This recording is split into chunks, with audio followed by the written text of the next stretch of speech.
जाको बैरी सम्मुख बैठो ताको जीवन धिक्कार।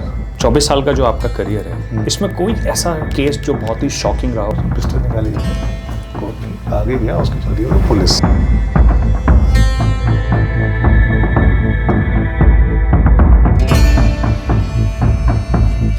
जब आप चंबल की डकैतों की इन सब की बात करते हैं, डकैत से मिले, वो उस समय सरेंडर कर चुके थे या जेल में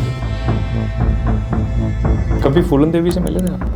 मेरे पे लूट डकैती अपहरण जैसे केस है। बाइडेन का ये वीडियो काफी तेजी से वायरल हो। ये वीडियो ऐसे मिले, हम उसको किया वायरल, आदमी आइडेंटिफाइड किया, लाइसेंस कैंसिल हुआ, हथियार जब्त हो गया। अभी अपने रिसेंट केस होली वाला जो होली के दिन जो मर्डर हुआ, आपने कट्टे लोड किए और गोली चला रहे हैं, इंस्टाग्राम रील बना दी, उसे पीछे गाना लगा दिया। छोरा राव साहब इंडिया के अंदर, दिल्ली में, जनकपुरी में, कोलकाता में, इन सब स्कैनर पे पेपर स्कैन किया, फ्रंट पेज की स्टोरी, पीएससी का पर्चा लिखा, उसमें इन्वॉल्वमेंट डीएसपी रैंक का ऑफिसर खुद है।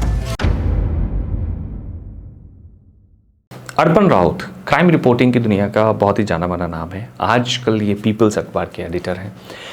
जिन किस्सों के बारे में इन्होंने बात की है, क्राइम रिपोर्टिंग की जो इनकी जर्नी है पिछले 24 साल की, वो बहुत ही मज़ेदार है, बहुत ही एडवेंचरस है। लेकिन जिस तरह के किस्से और क्राइम रिपोर्टिंग के दौरान इनके अनुभवों के बारे में जो इन्होंने बताया है, उसमें से बहुत सारे ऐसे किस्से हैं कि जो अखबारों में आए और कुछ बहुत दबा दिए गए, लेकिन उन्होंने खुलकर इन चीज़ों पर बात किया है। तो चंबल वैली जो बहुत ही इनफेमस था बिकॉज ऑफ द डकैत और शहरी बदमाशों की वजह से, ग्वालियर शहर में भी जिस तरह का क्राइम और चीज़ें पहले देखी जाती थी और कई बार आज भी हमें समझ में आता है, तो आपको क्राइम को देखने का जो थोड़ा सा नज़रिया देता है ये पॉडकास्ट, जो आपको इन किस्सों से आपको मिलेगा। Before you start this podcast, मैं एक छोटी सी मदद चाहता हूँ आपसे, वो ये है कि आप इस चैनल को सब्सक्राइब ज़रूर करिएगा। Thank you so much. आज हमारे स्टूडियो में है अर्पण भाई, और आज हम ढेर सारी बातें करेंगे, क्राइम रिपोर्टिंग, डेड लिफ्टिंग से लेके सारी बातें करने वाले हैं। ओके यार, एक चीज़ मुझे बहुत फैसिनेट कर दी आपके बारे में। You started your career at the age of 21 years. Yes. Crime reporting. हाँ, क्राइम रिपोर्टिंग तो नहीं बोल सकते हैं। एक्चुअली जब मैं ग्रेजुएशन के बाद मुंबई चला गया, 1 साल का मैं डिप्लोमा कोर्स किया, वहाँ से लौट के आया था, कुछ मैं 21 साल की एज होगी मेरी। आया तो आप, मुझे लगता नहीं ग्वालियर में इसके पहले किसी ने मास कम्युनिकेशन का प्रॉपर पढ़ाई करके, कोई जर्नलिज्म की पढ़ाई करके कोई लड़का ग्वालियर आया होगा। वो मैं फर्स्ट था ग्वालियर का। और जब आपको लगता है कि आप मुंबई से आए हो, तो मुंबई बड़े शुरुआत से एक बड़ी माया नगरी और बड़ा नाम, बड़ा एक फिल्मी टाइप का लगता है, सपनों से ज़िंदगी लगती है। आप जब आए तो लगा कि अब तो, तब सपना ये था कि हम किसी, तब स्टार न्यूज़, एबीपी न्यूज़ हुआ करता, एबीपी न्यूज़ तब स्टार न्यूज़ हुआ करता। फिर तब लगा कि आज तक क्या ऐसे बड़े किसी चैनल में जॉब करेंगे, सब करेंगे। पर घर वालों ने बुला लिया वापस। आए वापस यहाँ ग्वालियर, तो ग्वालियर में ऑप्शन थे नहीं ज़्यादा। दैनिक भास्कर, नवभारत, यही 2 ब्रांड थे। बाकी स्वदेश, आचरण, जो कांग्रेस सरकार ने बड़े आखिरी सांसें ले रहे थे उस टाइम पे अपनी। तो लगा कि अब मुंबई से आए, हम पढ़ लिख के आए, तो अब यहाँ तो आते ही एकदम हाथों हाथ हमें एकदम कुर्सी मिल जाएगी और करेंगे। तो जब गए, लगा कि अपन ने अपने मास कम्युनिकेशन का अपना मार्कशीट लगाई, अपना रिज्यूम बना के तैयार करके जब दिया, तो नौकरी कहीं नहीं मिली हमें कि भाई पढ़ लिख क्या है और क्या, ऐसे ज़्यादा क्या है। तो चूँकि पढ़ा मैं शिशु मंदिर से हूँ, सरस्वती शिशु मंदिर से, और तब शाखाओं में आना जाना, और जो मेरे सीनियर थे सबसे मेरा भी लगातार मैं कनेक्ट हूँ उनसे। तो उन्होंने फिर मुझे कहा कि आप जब तक आप पे कहीं नहीं मिल रहा है, तो आप स्वदेश में आप बैठना शुरू कीजिए। स्वदेश में गए तो अपन तो जाके सीधे गए, वहाँ पे जो सीनियर्स थे उनसे बात हुई, तो सीधे अपन तो पैकेज की बात कर रहे थे। तो हमें पता नहीं था और इन्हें भी नहीं पता था कि पैकेज क्या होता है। तो हाँ, आपको देखेंगे, करेंगे, आप शुरू करिए। तो अब गए, नए बच्चे थे, 6 महीने तक तो कोई पगार नहीं मिली थी मुझे कि आप अभी इस लायक हो जाइए तो आपको करेंगे। आके जैसे शाम को प्रेस नोट आते, 50-60 प्रेस नोट मिल जाते थे।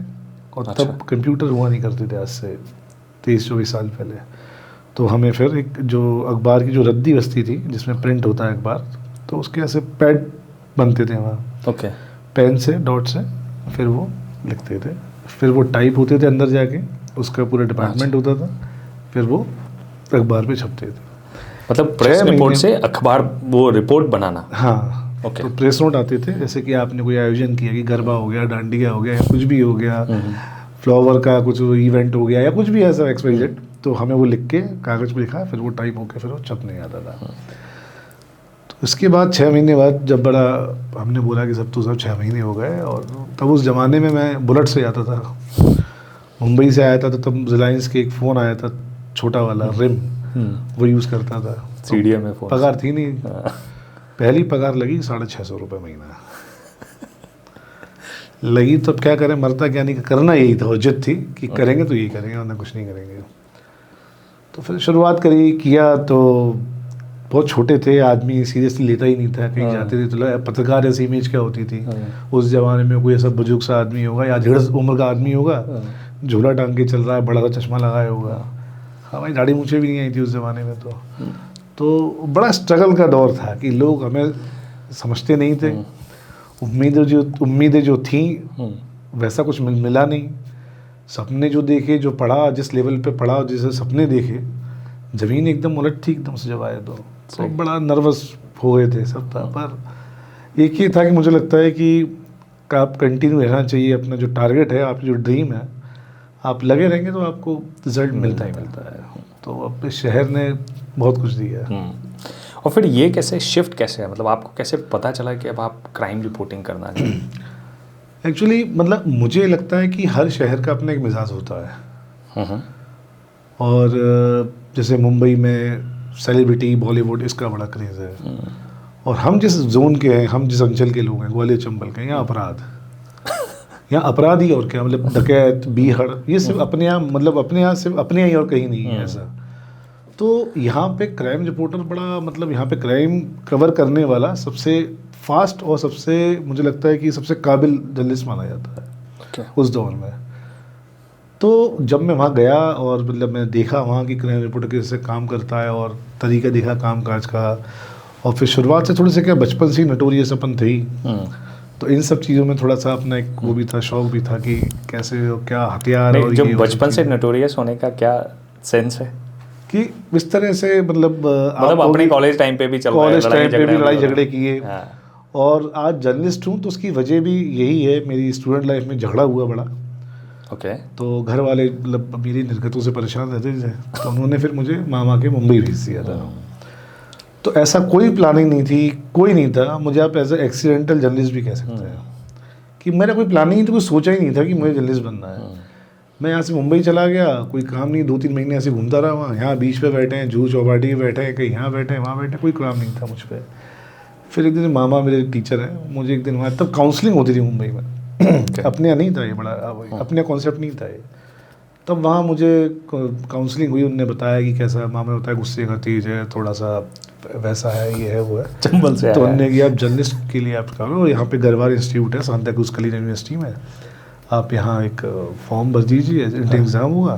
तो हो गया, 40 लोग सेलेक्ट होना थे, कुछ 2400 नंबर आया था, हो गया। तो फिर जर्नलिस्ट बन गए। ऐसा कुछ सोचा नहीं था कि ऐसा करेंगे, पर जब अखबार है दफ्तर में पहुँचे लगा कि यार क्राइम रिपोर्टर मतलब यार रोज़ नयापन है।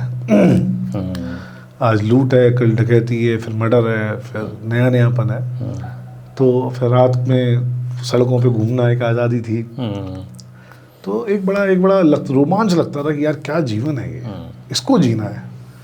और फिर जो सीनियर्स थे उस ज़माने में, उनका जब देखते थे कि मतलब क्या रुतबा और क्या रुबाब था, तो बड़ा इंस्पायरिंग था वो हमारे लिए। तो नहीं अब तो यही बनेंगे। तो फिर मैं क्या करता था कि उस टाइम पे बहुत बच्चा ही था, गाड़ी थी मेरे पास, और जिस अपन संस्थान में काम कर रहे थे वहाँ लोग ऐसे थे कि उनकी स्थितियाँ नहीं थी उस टाइम। तो मर्डर हो गया था, फ़ोन आ गया मर्डर हो गया वहाँ पे। अच्छा, तो अपन अपनी अरे बच्चे चलो गाड़ी उठाओ, हाँ सर बैठो। अच्छा, तो उनको लेके अपन स्पॉट पे जा रहे हैं, वो अपना कर रहे हैं, अपन अलग देख रहे हैं, कर रहे हैं कैसे कर रहे हो, बात क्या देख रहे हैं, मर्डर हो गया क्या हो गया, तो अपन भी उसको ऑब्जर्वेशन कर रहे हैं। जब लिखने में बैठे तो 2 चीज़ें हमने नहीं बता दी कि सब उसमें ऐसा भी था। अच्छा ठीक है। फिर ये होने लगा धीरे धीरे यार हो गया, तो एक काम कर तू ही चला जाए यार, देखा फिर मुझे बता देना। ओके। तो लोग आज के दौर में बच्चों में इतना पेशेंस नहीं है, और अपना मुझे लगता है कि ये ईगो हर्ट हो जाता है उनका कि सब मैं क्या ड्राइवर हूँ क्या, या मैं क्यों जाऊँ, मेरा काम नहीं है, मुझे आप तो सैलरी देते नहीं है। उस टाइम पे सीखने की ललक थी, उसके लिए मैं कुछ भी करने को तैयार रहता था। तो उनको बिठा के उनको लेके भी जा रहा हूँ, अपना पेट्रोल लगा रहा हूँ, मुझे पगार नहीं मिल रही है। मैं जाके जब सीखता था उनसे, देखता था कि ऐसा ऑब्जर्वेशन करता था, पुलिस क्या कह रही है, पड़ोसी क्या कह रहा है, खबर बनती थी, दो तीन नए पॉइंट हम देते थे उसमें। तो ये चीज़ डेवलप हुई, फिर उनने भेजना शुरू किया, फिर धीरे धीरे धीरे फिर हम ही क्राइम देखने लग गए एक दिन। तो मैं 24 साल की उम्र में नई दुनिया में पहला मुझे लगता है मध्य प्रदेश का किसी बड़े ब्रांड में मैं चीफ क्राइम रिपोर्टर था। अच्छा, हाँ, ये किया आपने। बहुत ही शानदार। नींद नहीं, खाना नहीं, कुछ नहीं, जुनून था, पैशनेट थे काम को लेके कि नहीं। क्या होता है मतलब एक क्राइम रिपोर्टर की जो थोड़ा सा हमें ये समझाओ कि ज़िंदगी जैसे आप क्राइम सीन पर पहुंचते हो, हमने फिल्मों में देखा है कि भाई एक डिटेक्टिव है, वो ढूंढ रहा है, सुराग ढूंढ रहा है, वो ऑब्जर्वेशन उसका बहुत अलग है, ये चीज़ें। पुलिस वाला है, उसका अपना अलग ऑब्जर्वेशन है, वो एविडेंसेस के लिए देख रहा है, चीज़ें कर रहा है। क्राइम रिपोर्टर क्या देखता है? क्राइम रिपोर्टर को आप दूसरा डिटेक्टिव कह सकते हैं, किसी कोई आप कह सकते हैं कि ये पुलिस ऑफिसर ही है दूसरा। मतलब एक आईओ, इन्वेस्टिगेशन ऑफिसर जो होता है, वो आप क्राइम रिपोर्टर को कह सकते हैं। कि हम जितना आप इतने मर्डर देखने के बाद, इतनी डेड बॉडीज़ देखने के बाद, मैं कहता हूँ इतने सुसाइड देखने के बाद, ये सब इतना सब देखने के बाद, ज़िंदगी में हज़ारों चीज़ें, मौतें, लाशें, अपराध देखने के बाद, वारदातें देखने के बाद, जब चीज़ें रिपीट होती हैं ना, तो आपको फिर चीज़ें, मतलब आप उनमें पैटर्न ड्रॉ करने लग जाते हैं, पैटर्न समझ में आता है आपको। तो मर्डर हुआ है, तो अब जैसे किसी को बहुत ब्रूटली मर्डर किया गया है कि 8-10 वार है चेहरे पे, इधर उधर, कई बार उनके प्राइवेट पार्ट काट दिए जाते हैं, मतलब इस तरह से डेड बॉडी मिली है। तो इतने में समझ में आ जाता है कि बहुत वहशीपन से मर्डर हुआ है। इसका मतलब कहीं ना कहीं वो आदमी बहुत भरा हुआ था इससे। और जब ये सब चीज़ें होती हैं तो लगता है कहीं ना कहीं किसी अवैध संबंध हो या इसको लेके मर्डर हुआ है। तो ये समझ में आ जाती है। मर्डर है। कई बार ऐसा होता है कि गला रेत के साथ उसका गर्दन ही काट दी उसकी। कोई भी साधारण आदमी कभी भी, किसी की दम नहीं है कि गर्दन काट दे ऐसे। तो वो कौन कर सकता है ऐसा? तो जो प्रॉपर जो पोल्ट्री में जो काटने वाले लोग होते हैं, प्रॉपर एक कास्ट का नाम नहीं ले सकते हम, तो उनके तरीके से मारा गया। तो वो बोल दिया कि इसी के आसपास का यही है। तो ऐसी चीज़ें, मतलब अब इतना सब देखने के बाद ये सब चीज़ें समझ में आ जाती हैं कि ये किया गया है। और फिर आप एक दौर में इतना जीने लगते हैं, इतना लिखने लगते हैं, सोशली भी एक्टिव रहते हैं, तो आपके सोर्स भी बनते हैं। फिर गैंगवार हो गया किसी, मतलब ये सोर्स जहाँ से आपको इन्फॉर्मेशन, हाँ, वो सोर्स कोई भी है। वो सोर्स आपका सब्जी वाला भी है, पान वाला भी है, पुलिस का एक ऑफिसर भी है, राइवल गैंग भी है, आपसे किसी की चली वो हमें सोर्स है, वो सब हमारे सोर्स है। तो सबसे वक्त दो आप जिसको दोगे और जिसकी सुनोगे वो आपका सोर्स है। तो हर किसी का अपना एक हित होता है। हाँ, अच्छा, खबर देने के लिए। आपका राइवल गैंग है तो आप चाहते हो कि सामने वाले का इनकाउंटर हो जाए या फलाने के संग ये हो जाए, इसने गलत किया है, आप साहब ये छाप दो, तो एविडेंस फलाना ये है, या किसी का सताया हुआ आदमी है। तो ये चीज़ें हमारे लिए तो खबर है, हमें खबर जीना है। तो उसके लिए फिर हमें कई ऐसे हैं जो आप सब कहोगे जो लावारिस लोग हैं, जो सड़कों पे रहते हैं, वो मेरे सोर्स हैं। एक इंदिरा चौराहे पे एक बच्चा घूमता है, आज तो खैर किसी एक परिवार ने उसको रख लिया। वो उसकी स्टोरी करी मैंने एक बार। वो लावारिस बच्चा है, सड़कों पे ऐसे ही घूमता है, छोटा सा था, तो मिल जाए तो उसको ऐसी रात में घूम रहे, तो पुलिस वाला खड़ा है, गाड़ी साफ कर रहे, सब कर रहे, तो उसको किसी रख लिया, किसी ने उसको अपने गोद ले लिया, उसको मोबाइल दे दिया। तो वही रात में कहाँ सो रहे हो, रात में 2:30-3 बजे फ़ोन कर रहा है, यार लूट हो गई यहाँ पे रात में दाल बिहार में। तो फिर अच्छा, तो सोर्स ऐसे भिखारी, लावारिस, ऐसे लोग भी अपने संपर्क में हैं, तो जो सोर्स जानते हैं कि हाँ भैया पत्रकार है।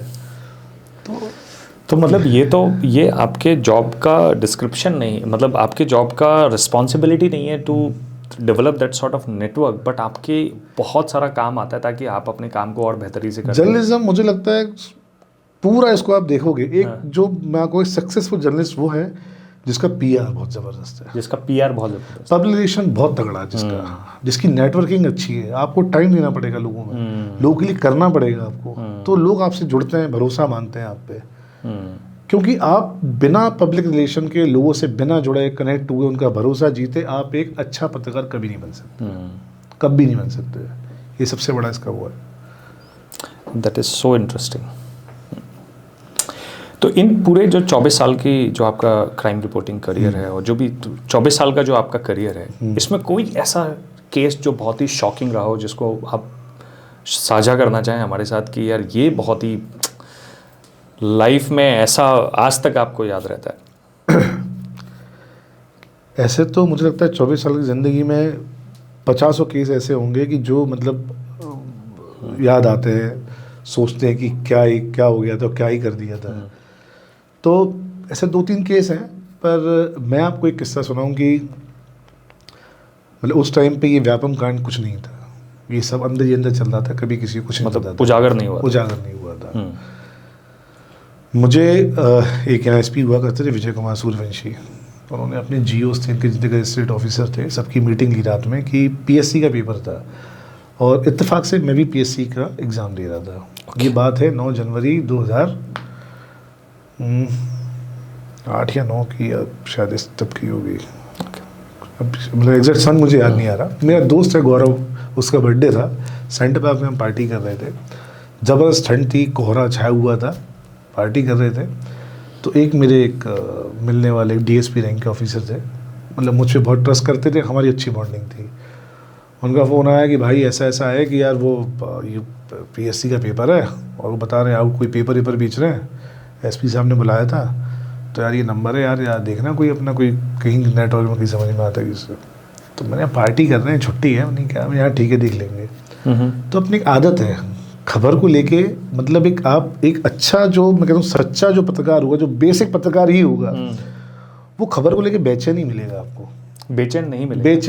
अच्छा, बेचैन ही मिलेगा कि वो खबर के पीछे लगा ही रहेगा, वो लगा ही रहेगा, खोदता ही रहेगा, उसको खोदता ही रहेगा, मतलब कुछ भी करे तो लेकिन मैं दिमाग में बैठा था पार्टी में, तो मैं उसको जो नंबर दिया था मैं उसको करता रहा, और फिर मैं उसको फ़ोन लगाऊँ नंबर वन, तो रात में वो 10:30 पौने 11 पे नंबर लग गया मुझसे, लग गया। तो उसने इत्तेफाक से फ़ोन खोला होगा सामने वाले ने, मैंने तो उसको बात की, मैंने यार भाई साहब नमस्ते, किसने नंबर दिया है? तो मैंने जानी जो मुँह में ना मैंने ले लिया, फला नहीं दिया यार, भाई साहब वो पेपर चाहिए था। अरे यार तू कैसे बोल रहा है, क्या बोल रहा है? अरे मैंने भाई साहब आपके ही लोग हैं, बता आप क्या करना है। तो उनने एक काम कर, तू वहाँ मिल जाएगा, कटोताल रोड पे मिल जाना, कटोताल। तो मैंने कहा ठीक है, कितने बजे? कहते 12 बजे मिल जाना। मैं ठीक है। अब उस दिन मैं पार्टी कर रहा हूँ, सब कर रहा हूँ, मैं छुट्टी पे हूँ, मेरा पेपर है कल मेरा पेपर है पीएससी का। मैं किया चलो 1 घंटे थोड़ा सा करके फिर अपन सुबह उठ के जाएंगे। जैसे ही उसने बोला कि वहाँ आ जा, सबसे पहले मैंने उनको तो डीएसपी को फ़ोन किया, मैंने भैया बात हो गई ऐसा और ये यहाँ बुला रहा, हाँ ठीक है, वेल डन, तुम मिलो, क्या करना बता। तो मेरे पास गाड़ी थी मेरी, तो मैंने मुझे तो बाइक चाहिए, और मैंने कि मेरा दोस्त है जो यहाँ पे स्पेशल टास्क में उसमें था, मैंने एक मुझे उसको साथ में भेज दो। ठीक है। तो वो आ गया, बाइक आ गई। सबसे पहले अब नई दुनिया में था, मैं नई दुनिया फ़ोन किया मैंने सिटी चीफ को, चंद्रवेश पांडे जी को, भाई साहब अखबार रोक के चलना, एक बड़ी खबर ब्रेक कर रहा है। क्या है? मैंने ऐसा है, फालतू चक्कर में पड़ना, इजी देखना, ये देखना वो देखना। मैंने ठीक है। हम साहब पहुंच गए, वहाँ पहुंच गए तो हम खड़े हो गए, वो जोधपुर मिष्ठान भंडार है कटवाताल रोड में, उसके ठीक सामने वाली पट्टी पे हमने बोला था। मैं खड़ा हो गया, मेरा जो एक दोस्त था पुलिस में, वो सिविल ड्रेस में, वो खड़ा हो गया सामने। खड़े रहे। अच्छा, पुलिस में सब जानती थे रात में तो मैंने कि रात में अभी गश्त 12 बजे शुरू हो जाएगी, पेट्रोलिंग होगी, तो कोई ना कोई मिल ही जाएगा, और कैसे खड़े तो जो पेपर देने आने वाले होंगे वो डर जाएंगे तो मैंने कहा यार तुम, वो पुलिस में था, मैंने तुम वहाँ खड़े हो जाओ, मैं थोड़ा सा यहाँ आड़ में रहता हूँ, घूमता रहूँगा। ठीक, 5 मिनट हुए होंगे कि लाल बत्ती लगी, पुराने ज़माने की, वो जो कमांडर जीप, कमांडर जैसी मेजर जीप, अच्छा, जिसमें से कपड़े टाइप के गेट रहते थे वैसे। ओके, वो जो सॉफ्ट वुड रहता था, सॉफ्ट वुड महिंद्रा की आती थी गाड़ी मेजर। अच्छा, वो आई और उसे बत्ती लगी हुई। तो मैंने क्या साला ये कंपू थाने का स्टाफ आ गया है, ये परेशान करेगा। तो मैं ऐसा थोड़ा सा अनदेखा करने लगा, तो उन्होंने गाड़ी रोकी, क्यों कैसे खड़ा है? तो मैंने देखा तो उसमें पुलिस, मतलब सब सिविल वैसे थे, सिविल ड्रेस में थे, पुलिस ड्रेस में कोई नहीं था। तो मैंने कहा यार ये क्या है? तो मैंने बस ऐसे ही मिलने आया था, अर्पण नाम है। मैंने कहा पेपर लेने आया है? तो मुझे काटो खून नहीं। मैंने कहा यार ये पुलिस की गाड़ी में मुझसे पूछ रहा है। तो मैं शॉक्ड हो गया वो कौन खड़ा है? मैंने कि बड़े भैया है। पैसे लाया है पेपर के लिए? मैंने कि हाँ। मैंने यहीं से बस लेके आ रहे हैं, वो ATM से भैया निकाल के ले आएंगे। अब मैंने कहा कि दोनों चल, एक लड़का था भूरा, उतरो और इनसे पैसे लेना अंदर हॉस्टल में ले जाओ, मेडिकल हॉस्टल में ले जाओ, 4 नंबर रूम में बैठाओ और ये पैसे ले आए तो इनको पेपर देना। जैसे ही भूरा उतरा, मैंने वहीं से 1 मिनट टॉयलेट कर लूँ, और मैंने उनको ही अपने DSP को जाके आड़ में जो बंजारे बैठते हैं ना उसके कोने में जाके फ़ोन किया और टॉयलेट करने नाटक करने लगा। पूरी फुल रिंग गई, फ़ोन नहीं उठाया उन्होंने। अब मैंने कि मैं तो गए काम से, तो अब मैंने फिर फ़ोन काटा और मैं आगे से ये आगे भूरा के पास। भूरा था 6-6 फुट का लंबा जोड़ा, और पर मेरे साथ जो था, जो पुलिस मेरा फ्रेंड था, जो वो भी अच्छी हाइट पर्सनैलिटी, अच्छा एथलीट था वो भी। तो मैं जैसे उसके पास आया, इतने में लिख के आ गया उनका नाम। तो मैं फट से उठा, हाँ मम्मी, हाँ भैया आ गए। तो अबे तुम कहाँ हो, तुम क्या हो गया? अब मैं उन्हें क्या बताऊँ कहाँ हूँ? मैं यहाँ जूझ रहा हूँ। अब मैं कैसे बोल दूँ कि हाँ ये आ गया है, इसका पेपर है इसके पास, आ जाओ पकड़ने? बोल नहीं सकता था मैं। तो हाँ मम्मी आ गए, बस हम ये मेडिकल हॉस्टल पे पास ही हैं, और बस मैं आ रहा हूँ, 5 मिनट में आ रहा हूँ। उनने फ़ोन कट किया, अपन ने किया। अब वो कहने लगा कि एक काम करो, गाड़ी लगाओ, किसी से मंगवा लो, दोनों चलो 4 नंबर में। तो हमने कहा ठीक है साहब, अब क्या करें? तुमने क्या करना, मुझसे इशारे में पूछा। तो मैंने की गाड़ी, हमने स्प्लेंडर लगाई, आगे वो भूरा जो था, पीछे अपना मेरा मित्र, और उसके पीछे मैं। अच्छा। तो मुझसे अब अंधेरे में वो एक ना जाली लगी है, वैसे उसमें जाली लगी हुई है, मतलब जो मेडिकल कॉलेज के बाद जो बंजारे बैठते हैं इस तरफ। करें। तो वो काटी हुई थी, ऐसे कच्चा रास्ता बना हुआ था जाने के लिए, वो गाजर घास लगी हुई उसमें से होते हुए। तो मुझसे पूछता है क्या करें, इशारे से उसने पीछे पलट हुए, क्या करें? तो मैंने कहा कवर करो इसको, ले लो, पकड़ लो इसको, क्योंकि अपन वहाँ चले गए तो फिर किसी काम के नहीं बचेंगे।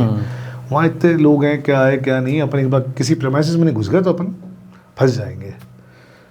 तो उसने वैसे किया और रुक गया। उसने लंबे उसने पिस्टल निकाली अपनी, कोप की, आगे गया, उसकी चल रही पुलिस। तो वो एकदम शॉक्ड हो गया। तो वो इतना, मतलब कहते हैं कितना दुस्साहसी था वो, उसने उसको धक्का दिया, पलटा पीछे दौड़ने को, तो वो मेरे यहाँ से टकराया। तो अपने कुछ नहीं सूझा, अपन ने उसकी जो जैकेट या स्वेटर, बहुत ठंड थी उस टाइम, पकड़ के मैं गिर गया। तो दोनों गिर गए, वो आके बैठ गया छाती पे। इतने हमने फ़ोन किया, गाड़ी बुलवाई तो कंपू थाने लेके, और जो DSP थे वो भी आ गए, स्टाफ आ गया, सब आ गया। अपना सिर्फ एक उद्देश्य था, पेपर कहाँ है। अपन ने उसके जो पहना था लोगों, उसमें से पेपर निकाल लिया। तो हाथ के लेके क्वेश्चन ऐसे थे उसमें, बाकायदा पेपर था। मैंने अपने सिटी चीफ को फ़ोन लगाया, मेरे 1-2 कलीग थे कपिल इन सब, ये गाड़ी लेके आ गए। मैंने कि अब तुम जानो तुम्हारी धर्मशाला। मैं बैठा कार में, सबसे पहले गया ऑफिस नई दुनिया, स्कैनर पे पेपर स्कैन किया, फ्रंट पेज की स्टोरी, PSC का पर्चा लीक, वो स्टोरी मैंने ब्रेक करी। तो उसमें फिर बाद में इतना चला कि ये व्यापम कांड जब अब खुला, उसकी भी जड़ें पूरी ग्वालियर मेडिकल कॉलेज से थी। पर आप सिस्टम मानिए या इनका इतना बड़ा माफिया था कि इतना सब होने के बाद उसमें इन्वॉल्व था DSP रैंक का ऑफिसर खुद। ओके। ग्वालियर रेंज में पोस्टेड था वो, उसका बेटा ये पूरा काम कर रहा था, सब कर रहा था। पर आप देखिए जांच के नाम पे उसमें कुछ नहीं हो पाया उसमें।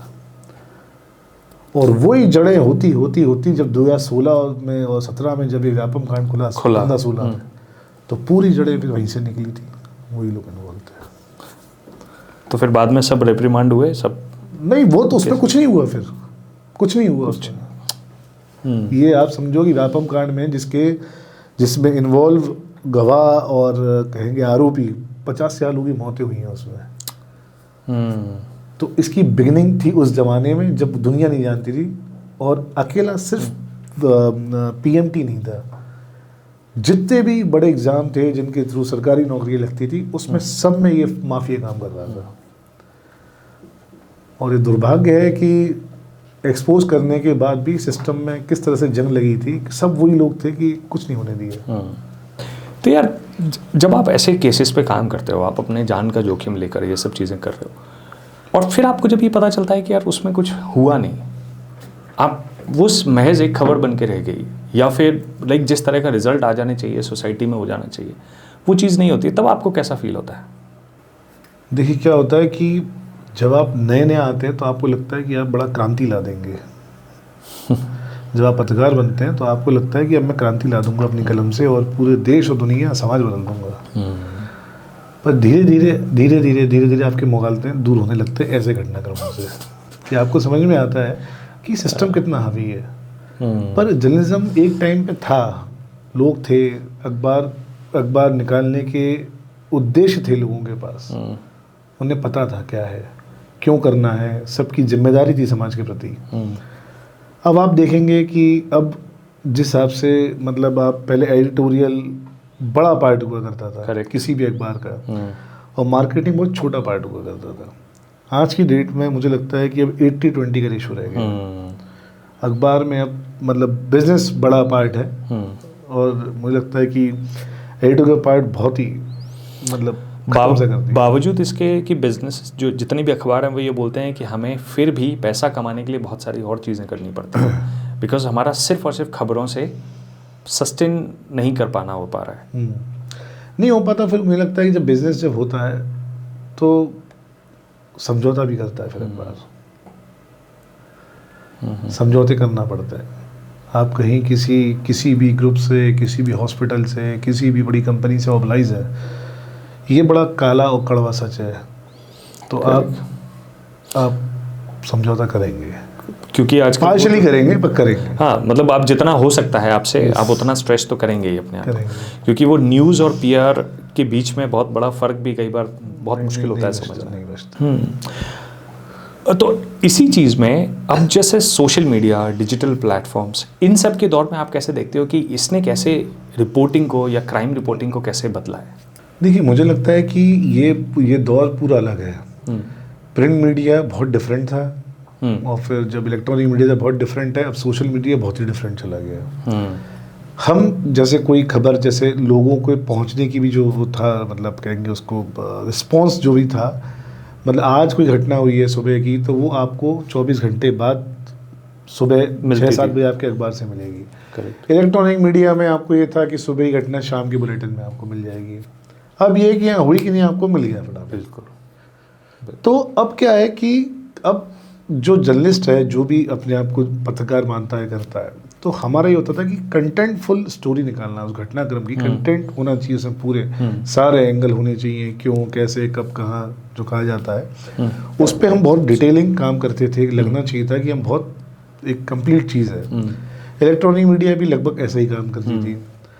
अब सोशल मीडिया में कोई जिम्मेदारी नहीं कौन क्या है, रास्ता जा रहा युवक को चाकू मार दिया, उससे उसकी खून निकला, उसको अस्पताल ले गए, बस वो रिपोर्टिंग तक ही हो गया, सिर्फ आपने सूचना दे दी है उसको। करेक्ट। वो कौन है, किसने मारा, क्या मारा, उसकी डिटेलिंग के लिए इतना काम नहीं हो रहा, क्योंकि अब लड़ाई है ब्रेकिंग की।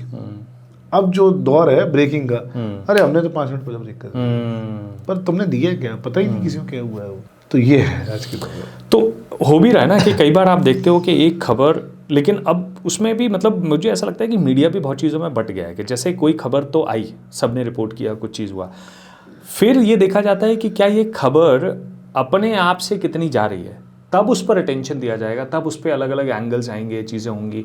और आज की डेट में आई थिंक लाइक कि आप चाहे कोई कंट्रोवर्सी ले लो, एक कंट्रोवर्सी कहीं से स्पार्क होती है and everybody started doing the story on that same controversy. सब उसी पे काम कर रहे हैं चीज़ें, बस वो यही कर रहे हैं कि यार उन्होंने इसके बारे में ये वाला एंगल ए दिया था, हम बी दे रहे हैं, हम सी दे रहे हैं, लेकिन वो कर वही रहे हैं, बाकी सब चीज़ें साइड हो जाती हैं जस्ट बिकॉज कि आई थिंक सबको ये है कि भाई हमें भी अटेंशन दे दो, हमारे प्लेटफॉर्म पे भी चीज़ें। राइट। पूरी लड़ाई बस फॉलोअर की लड़ाई और लाइक करने की लड़ाई, और कुछ नहीं है। ओके भाई, इनकी जिम्मेदारी कुछ नहीं है, क्या देना, सिर्फ सनसनी, ऐसा मसाला कंटेंट बना के हम दे दें कि बस, मतलब सिंसियर, बहुत सीरियस जर्नलिज्म अब खत्म हो चुका है, नहीं समझते लोग। तो इन लाइक कि हम वापस एक बार क्राइम रिपोर्टिंग पे जाना चाहेंगे, बिकॉज मुझे लगता है कि हमें बहुत सारा कुछ वहाँ पे जानने सुनने मिलेगा ये सब चीज़ों में। आप कैसे देखते हैं कि क्राइम कैसे इवॉल्व हुआ है, या उसका जो नेचर है? लाइक आप मुझे कुछ बात बता रहे थे कि पहले डकॉइट्स थे, फिर शहरी बदमाश हुए, तो अब अगला क्या है? देखिए, हम जब जिस दौर में आए, मुझे लगता है कि 2 दशक से ज़्यादा मुझे पत्रकारिता करते हुए हो गया, और इतना ही क्राइम मतलब रिपोर्टिंग में हो गया। जब मैं आया था तो जब मैं देखता था कि साहब अपने चूँकि पूरे देश में बीहड़ से हमारे यहाँ है, बड़ी बॉलीवुड भी बड़ा हमेशा इससे बड़ा प्रभावित रहा है, बड़ा इससे पिक्चरें बनी बड़ी बड़ी यहाँ पे, सन्नी देओल विनोद खन्ना के ज़माने की। तो उस दौर में डकैत भी फ़ोन रख के बात करते थे, इंटरव्यू करने बुलाते थे। तो जो मेरे सीनियर्स थे, जो मेरे एडिटर थे, जो चीफ हमारे जो रिपोर्टर हुआ करते थे, उस ज़माने में डकैतों से इंटरव्यू करने आते थे। बाकायदा पुलिस जिन्हें ढूंढ नहीं पा रही है और बाकायदा इनाम घोषित कर रखा है, लाख 50-50 हज़ार रुपये, और वो पुलिस को नहीं मिल रहे हैं, पर एक पत्रकार उसको ढूंढ के बात करके ला रहा है। हमने भी फक्कड़ बाबा गिरोह इन सबसे मिले, उस्मान आइन, बड़े हार्डकोर क्रिमिनल, इन सबसे मुलाकातें की, इनकी खबरें छापी, बड़े इंटरव्यू छापे। इसके बाद जब भीड़ ख़त्म होने लगे, सिकुड़ने लगे, आबादी बढ़ने लगी, क्राइम का तरीका बदलने लगा, फिर शहरी बदमाशों ने अपनी एंट्री, मतलब शहरी बदमाश तब भी रहे, पर उस ज़माने फिर प्रॉपर एक गैंग काम करने लगी। उस दौर में ग्वालियर में गैंगवार चले, बड़े नामचीन गैंगवार रहे यहाँ पे, रमन तिवारी, टिंकू तोमर गैंग। अच्छा। हाँ, तो बड़े गैंगवार चले, हजीरा से लेके लश्कर तक, बड़े बड़े समीर जाट, एक से एक गैंगस्टर आए यहाँ पे, बड़े बड़े इनाम रहे। सीरियल मर्डर हुए ग्वालियर में, वो भी हमने कवर किए, देखे हमने। पर आज के दौर में आप कहोगे कि आज के दौर में अपराध का तरीका अब बदल गया है। अब ज़्यादातर पहले बात के लिए जैसे बिजनेस था डकैती में, कि डकैती डाल रहे हैं या किडनैपिंग कर रहे हैं, तो उन्हें आय का ज़रिया है, बता दिया किसी ने तो हो गया। शहरी बदमाश जो गैंगवार चलते थे, जवान की कीमत हुआ करती थी, अपने लोगों के लिए किसी भी तरह के लिए नुकसान झेलने को तैयार था आदमी। आज का दौर टोटल डिफरेंट है। ये पूरा आप कहोगे ये आर्थिक अपराध हो चुका है पूरी तरीके से। और सोशल मीडिया ने इतना ग्लोरीफाई कर दिया है, ये गाने लगा के आजकल जो नए नए सिंगर आए, जो सिद्धू मूसेवाला, हनी सिंह, और नए नए जो लड़के हरियाणा और पंजाब के लड़कों जो गाने बनाने से रील बनाने देखने लगे, तो यूथ इतना इंस्पायर हो गया कि अब ये गैंगवार तो नहीं है, पर वो क्या कर रहे हैं उन्हें पता नहीं एक्चुअली। वो सिर्फ उसको जो जिसको आइडल मान लिया उन्हें, सिद्धू मूसेवाला, और अपनी गाड़ी पे उसके फ़ोटो लगा के घूमना, और जितने गाने सुन के, और जो वो तो रील है, वो समझ नहीं रहे कि वो वीडियो शूट किया हुआ है, और इतना इंस्पायर हो गया नई उम्र का बच्चा कि उसको देख के वो अपराध करने लग गया। अभी आपने रिसेंट केस सुना है ये होली वाला जो, हाँ, होली के दिन जो मर्डर हुआ, छोटा सा, उसको बस बच्चा समझ के झपड़ा दिया और उसने वो जाके उसने कट्टा मार दिया, गोली मार दी उसको। तो ये बस ये है कि मतलब शौक है कुछ लोगों को कि आपने कट्टे लोड किए और गोली चला रहे हैं, इंस्टाग्राम रील बना दी, उससे पीछे गाना लगा दिया, बदमाशी ऐसा कुछ, और छोरा राव साहब का बस तो हो गए बदमाश, बन गए कि उन्हें लग रहा है कि मैं वो ही हूँ जो वीडियो में दिख रहा था। करेक्ट। उन्हें ये नहीं पता कि उसका जीवन नरक कर रहा है वो। तो इसके बाद फिर ये दौर है, इसके साथ पैरेलल एक साइबर क्राइम जो है, ये इस समय नासूर है। क्योंकि क्या होता है कि अपनी पुलिस जो है, अपनी पुलिस बड़ी पारंपरिक पुलिस रही है, मुखबिर से काम करने वाली, अपराध हो गया, लूट हो गई, डकैती हो गई या थ्रेड कॉल हो गए तो साइबर के थ्रू चलने वाली, कि आपके फ़ोन के नंबर से डिटेलिंग से इससे कनेक्ट हो जाएगी। साइबर क्राइम टोटल जो फ्रॉड है, टोटल डिफरेंट है। इसमें आदमी का चेहरा नहीं है, आदमी का नाम नहीं पता, कुछ नहीं पता, वो आपके मोबाइल, OTP, इंस्टाग्राम, फेसबुक, वो कहाँ से आपको अटैक कर देगा, आप नहीं, कोई रास्ता भी नहीं पता कि कहाँ से, रास्ता भी नहीं पतेगा। और आपने जैसे वो देखे होंगे वो जो एक वेब सीरीज़ आई थी जमताड़ा, तो ये हकीकत में ये है और वहाँ तक पहुँचा नहीं जा सकता। करेक्ट। जमताड़ा पूरी जगह जो है, मैं जब दिल्ली में था तो मुझे एक दोस्त मिला जिसने ये बताया कि भाई ऐसे कॉल सेंटर्स जो जैसे स्कैम बेट्स और जो स्कैमस्टर्स जो भी होते हैं ना, जो दूसरों को वो करते हैं, स्कैम बस्ट करते हैं, ऐसे भी लोग हैं जो बहुत तो उनके ही सिस्टम में हैक करके चीज़ें, इंडिया के अंदर दिल्ली में, जनकपुरी में, कोलकाता में, इन सब जगहों पे ऐसे कॉल सेंटर चल रहे हैं जो यूरोपियन और स्टेट्स की कंट्रीज़ और स्टेट से, वहाँ से पैसे लोगों से लूट रहे हैं। हाँ, कर रहे हैं ना, बिल्कुल कर रहे हैं। तो और यहाँ पे आप जितने भी स्कैम के कॉल आएंगे, आप हमेशा देखेंगे उसमें एक लाइक हो सकता है ये लोगों को बहुत ही विवादास्पद लगे, लेकिन एक बिहारी टोन जरूर मिलेगा। हाँ सर, हम SBI से बोल रहे हैं, तो ये सब वही जमताड़ा और उस साइड वाला जो झारखंड और उधर का जो है इलाका, ये चीज़ है। तो अब यही ट्रेनिंग ले रहे हैं लोग, यही ट्रेनिंग ले रहे हैं और करोड़ों का बैंक बैलेंस बना रहे हैं नए नए लड़के। और कितने लोगों की मतलब जो है जमा पूंजी जो है लूट ले जा रहे हैं, लूट ले उनको रहे हैं। अंदाज़ा भी नहीं है कि किसकी ज़िंदगी पे क्या असर पड़ रहा होगा। क्या असर पड़ रहा है। क्योंकि एटलीस्ट जब आदमी मारता है तो किसी की आंखों में तो देखता है ना। अब इसके लिए पुलिस को एक नया मतलब आप सोचो कि कितना तैयार होना पड़ रहा कितना है तैयार। शुरुआत से, और इस लेवल के मतलब टेक्निकल साउंड स्टाफ आप समझ रहे हो कि पुलिस में कैसे कैसे संभालेंगे वो लोग। कैसे? वो सड़कों और ट्रैफिक संभालें, अपराध संभालें, कि ये इस तरफ के इतने मतलब वो हाईली मतलब आप कहोगे पढ़े लिखे लड़के अपराध कर रहे हैं इस लेवल का जो साइबर और सिस्टम के थ्रू, और ये अपने पुलिस का स्टाफ कैसे उनसे डील कर सकता है, आप समझ रहे हो। तो इसके लिए क्या ट्रेनिंग और किस लेवल के पढ़े हुए लोग चाहिए होंगे। नहीं, ये बहुत बड़ी समस्या है। बड़ी समस्या है ये। बिल्कुल। फिर कभी ऐसा हुआ है कि मतलब आपको कोई याद हो कि जो सबसे डेंजरस जगह आपने विजिट करी हो क्राइम रिपोर्टिंग के लिए? देखिए मतलब डेंजरस जगह तो ग्वालियर चंबल में जिए हैं, पैदा हुए हैं, तो डेंजरस तो कुछ लगता नहीं है। हाँ, पर आपको जब आप टारगेट लेके जब जाते हैं कि वो स्टिंग करने जा रहे हैं, तो वो हर जगह डेंजरस है जहाँ आप स्टिंग ऑपरेशन करने जा रहे हैं, क्योंकि आप पकड़े गए तो मतलब सामने वाले को जरा भी शक हो गया तो आप पे अटैक कर सकता है। बिल्कुल। तो ये इसका बड़ा ध्यान रखना पड़ता है।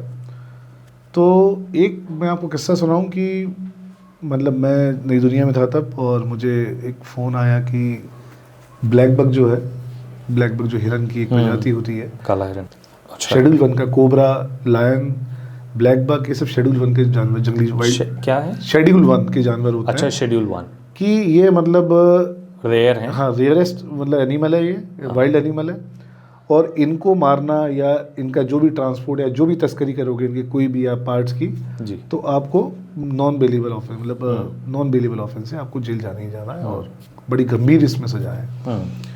तो मालूम पड़ा कि ऐसा हुआ है, तो मैंने कहा ठीक है, चिड़ियाघर 7 बजे बंद हो जाता है रोज़, तो अपने को मालूम पड़ा तो गए, पीछे से एक दीवार से कूदे तो वहाँ आपने पूछा अपने सोर्स से कहाँ कैसा, तो उन्होंने बताया कि मगर जो है ना, मगर का जो बना हुआ है उसके पास में है ना, उसमें अब 7 बजे के बाद ठंड का टाइम था, हल्की हल्की सी शाम हो गई थी, सनसेट हो चुका था, वैसा था। पहले तो रुके रहे चिड़ियाघर में छुपे रहे। पहले तो 9 बजे के आसपास, 9:30 के आसपास शुरू किया काम। तो अब अकेले गए थे तब तो हाथों से ज़मीन खोदने लगे, तो पूरे भर गई नाखूनों में मिट्टी, खोदा तो एक बोरा मिला थोड़ा सा, तो बोरे में समझ में आ गया कि देखा तो थोड़ा सा खींचा तो बड़ा सा उसमें ब्लैक बग था उसमें मरा हुआ। तो अब इतने मतलब उसमें से खून भी, उसमें सड़ान भी सब था ही, पर आपकी खुशी भी थी कि यार टारगेट हिट हो गया। समझ सकते हो आप क्या देख रहा हूँ, वो एक एड्रेनलिन रश तो होता ही है। यस। तो वो हुआ तो मैंने सीधे फ़ोन किया अपने एडिटर को, डॉक्टर राकेश पाठक मेरे एडिटर थे। मेरे भाई साहब मैं ऑपरेशन में आया था और वो हो गया और मुझे डेड बॉडी मिल गई है इसकी। अच्छा, वेरी गुड, ठीक है, तो क्या करोगे? तो फिर 1-2 फिर लोग हमने पीछे से और घुसाए, फिर ओके, अपने फोटोग्राफर और वो फ़ोटो की ये सब की, सब बढ़िया किया। और इतना गजब का टीम स्पिरिट कहो कि एक लीडर कैसा होता है, वो लीड करता है तो टीम कैसे काम करती है।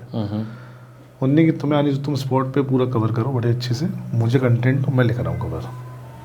तो एडिटर मेरा, मैं उसको फ़ोन पे बता रहा हूँ, वो खबर लिख रहे हैं मेरे लिए, और वो फ्रंट पेज की स्टोरी बनी, चिड़ियाघर में मार के चुपचाप गाड़ दिया चिंकारा था वो, चिंकारा। और उसके बाद रात में उस मतलब ये डेंजरस कैसे है, मतलब ये बताऊँगा आपको।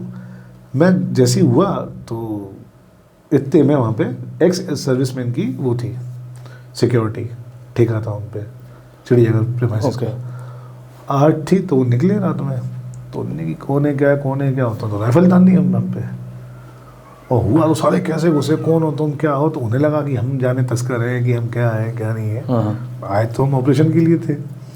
उनमें जिम्मा झटकी शुरू हो गई।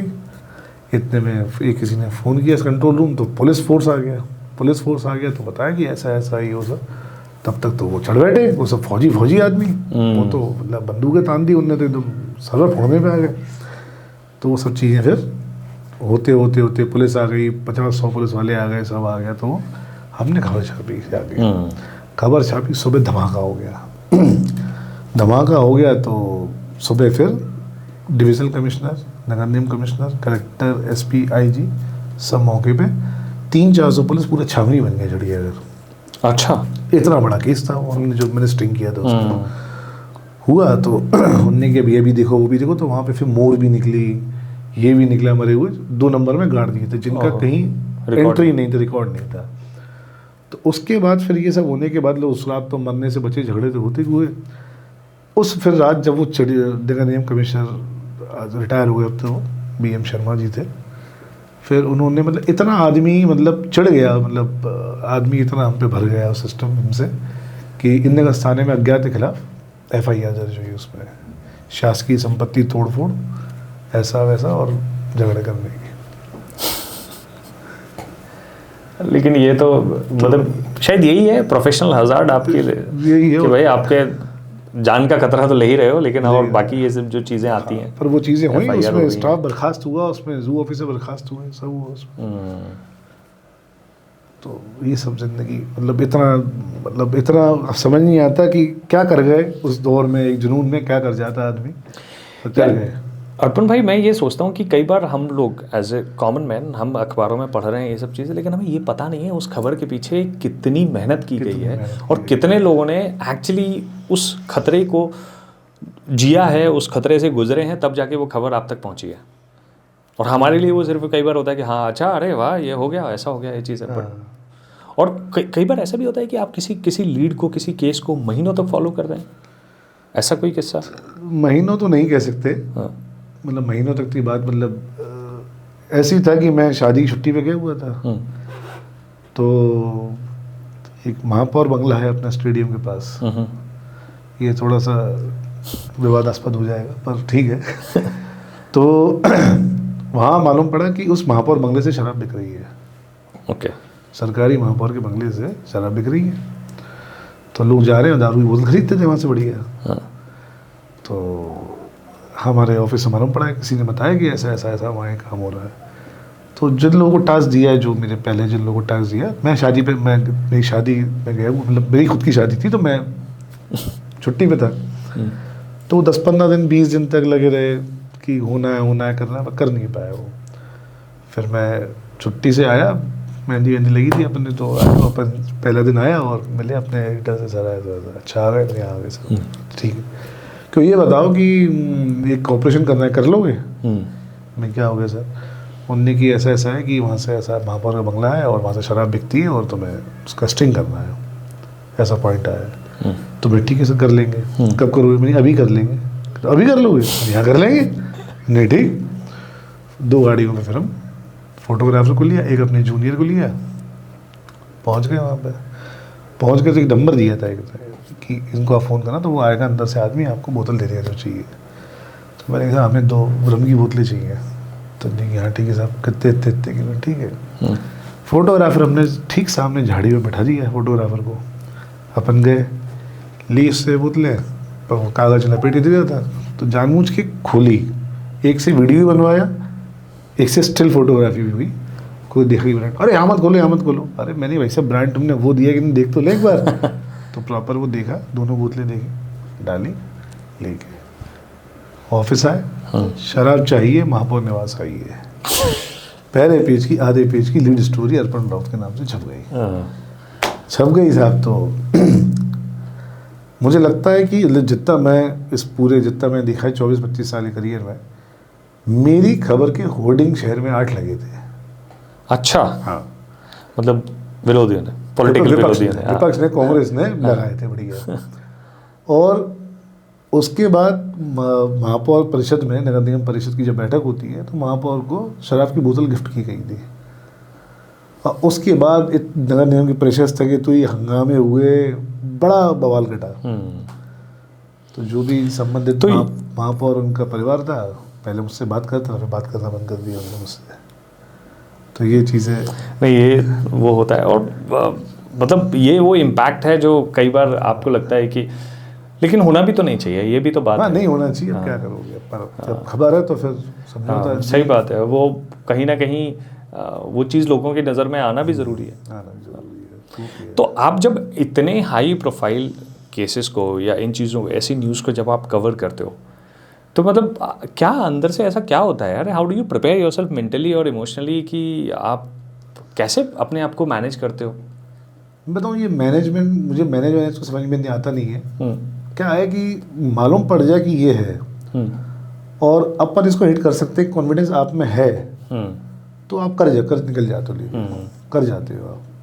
तो और फिर क्या होता है कि लोग समझते हैं कि नौकरी कर रहे हैं। अब मैंने इसको कभी नौकरी से लिया नहीं, इसको ये मेरा पैशन है, इसमें ही जीना है, इसमें ही मरना है, मतलब ये पैशनेट हूँ इसको लेकर।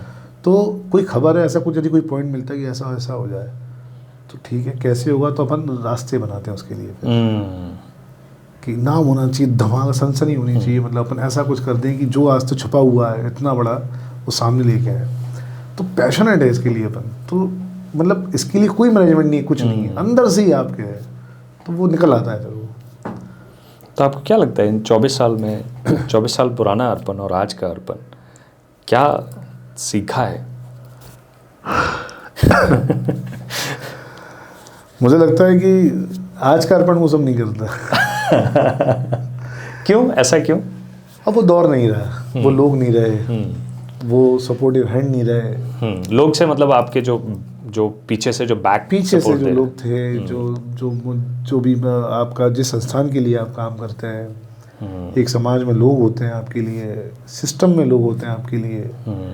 अब पॉलिटिकल इतना सब कुछ हावी है कि आप कब टूल बन जाओगे, आपको कब डैमेज कर दिया जाएगा सब तरीके से, आपको समझ में नहीं आएगा। ये मेरे साथ हो चुका, कई बार हो चुका कि हमें पता ही नहीं है और क्या हो गया, ये केस लगा दिए गए झूठे सच्चे, सब चीज़ झेली हमने। तो अभी लगा कि वो दौर था, जुनून था, उम्र थी, सब था, पर अब लगता है कि यार थोड़ा आराम से, थोड़ा अब नए बच्चे आते हैं, समझाता हूँ उन्हें किस लाइन में यदि तुम्हारा।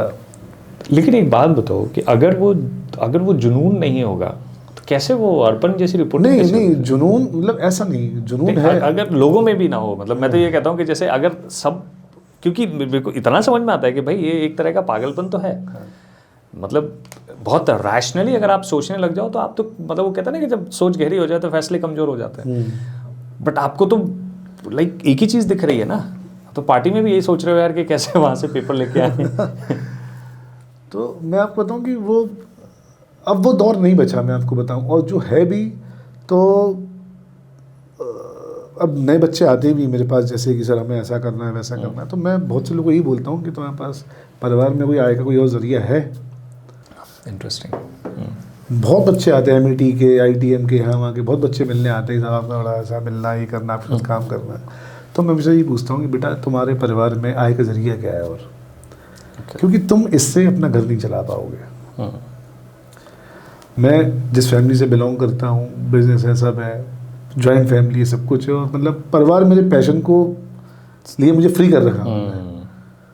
आप पे वो प्रेशर नहीं है? वो प्रेशर मेरे पे नहीं है। तो कम से कम इस वजह से तो आप कभी कॉम्प्रोमाइज़ हो गए भी नहीं अपनी लाइफ? यस, मैं नहीं हुआ इसलिए मैंने समझौते नहीं किए ज़िंदगी में।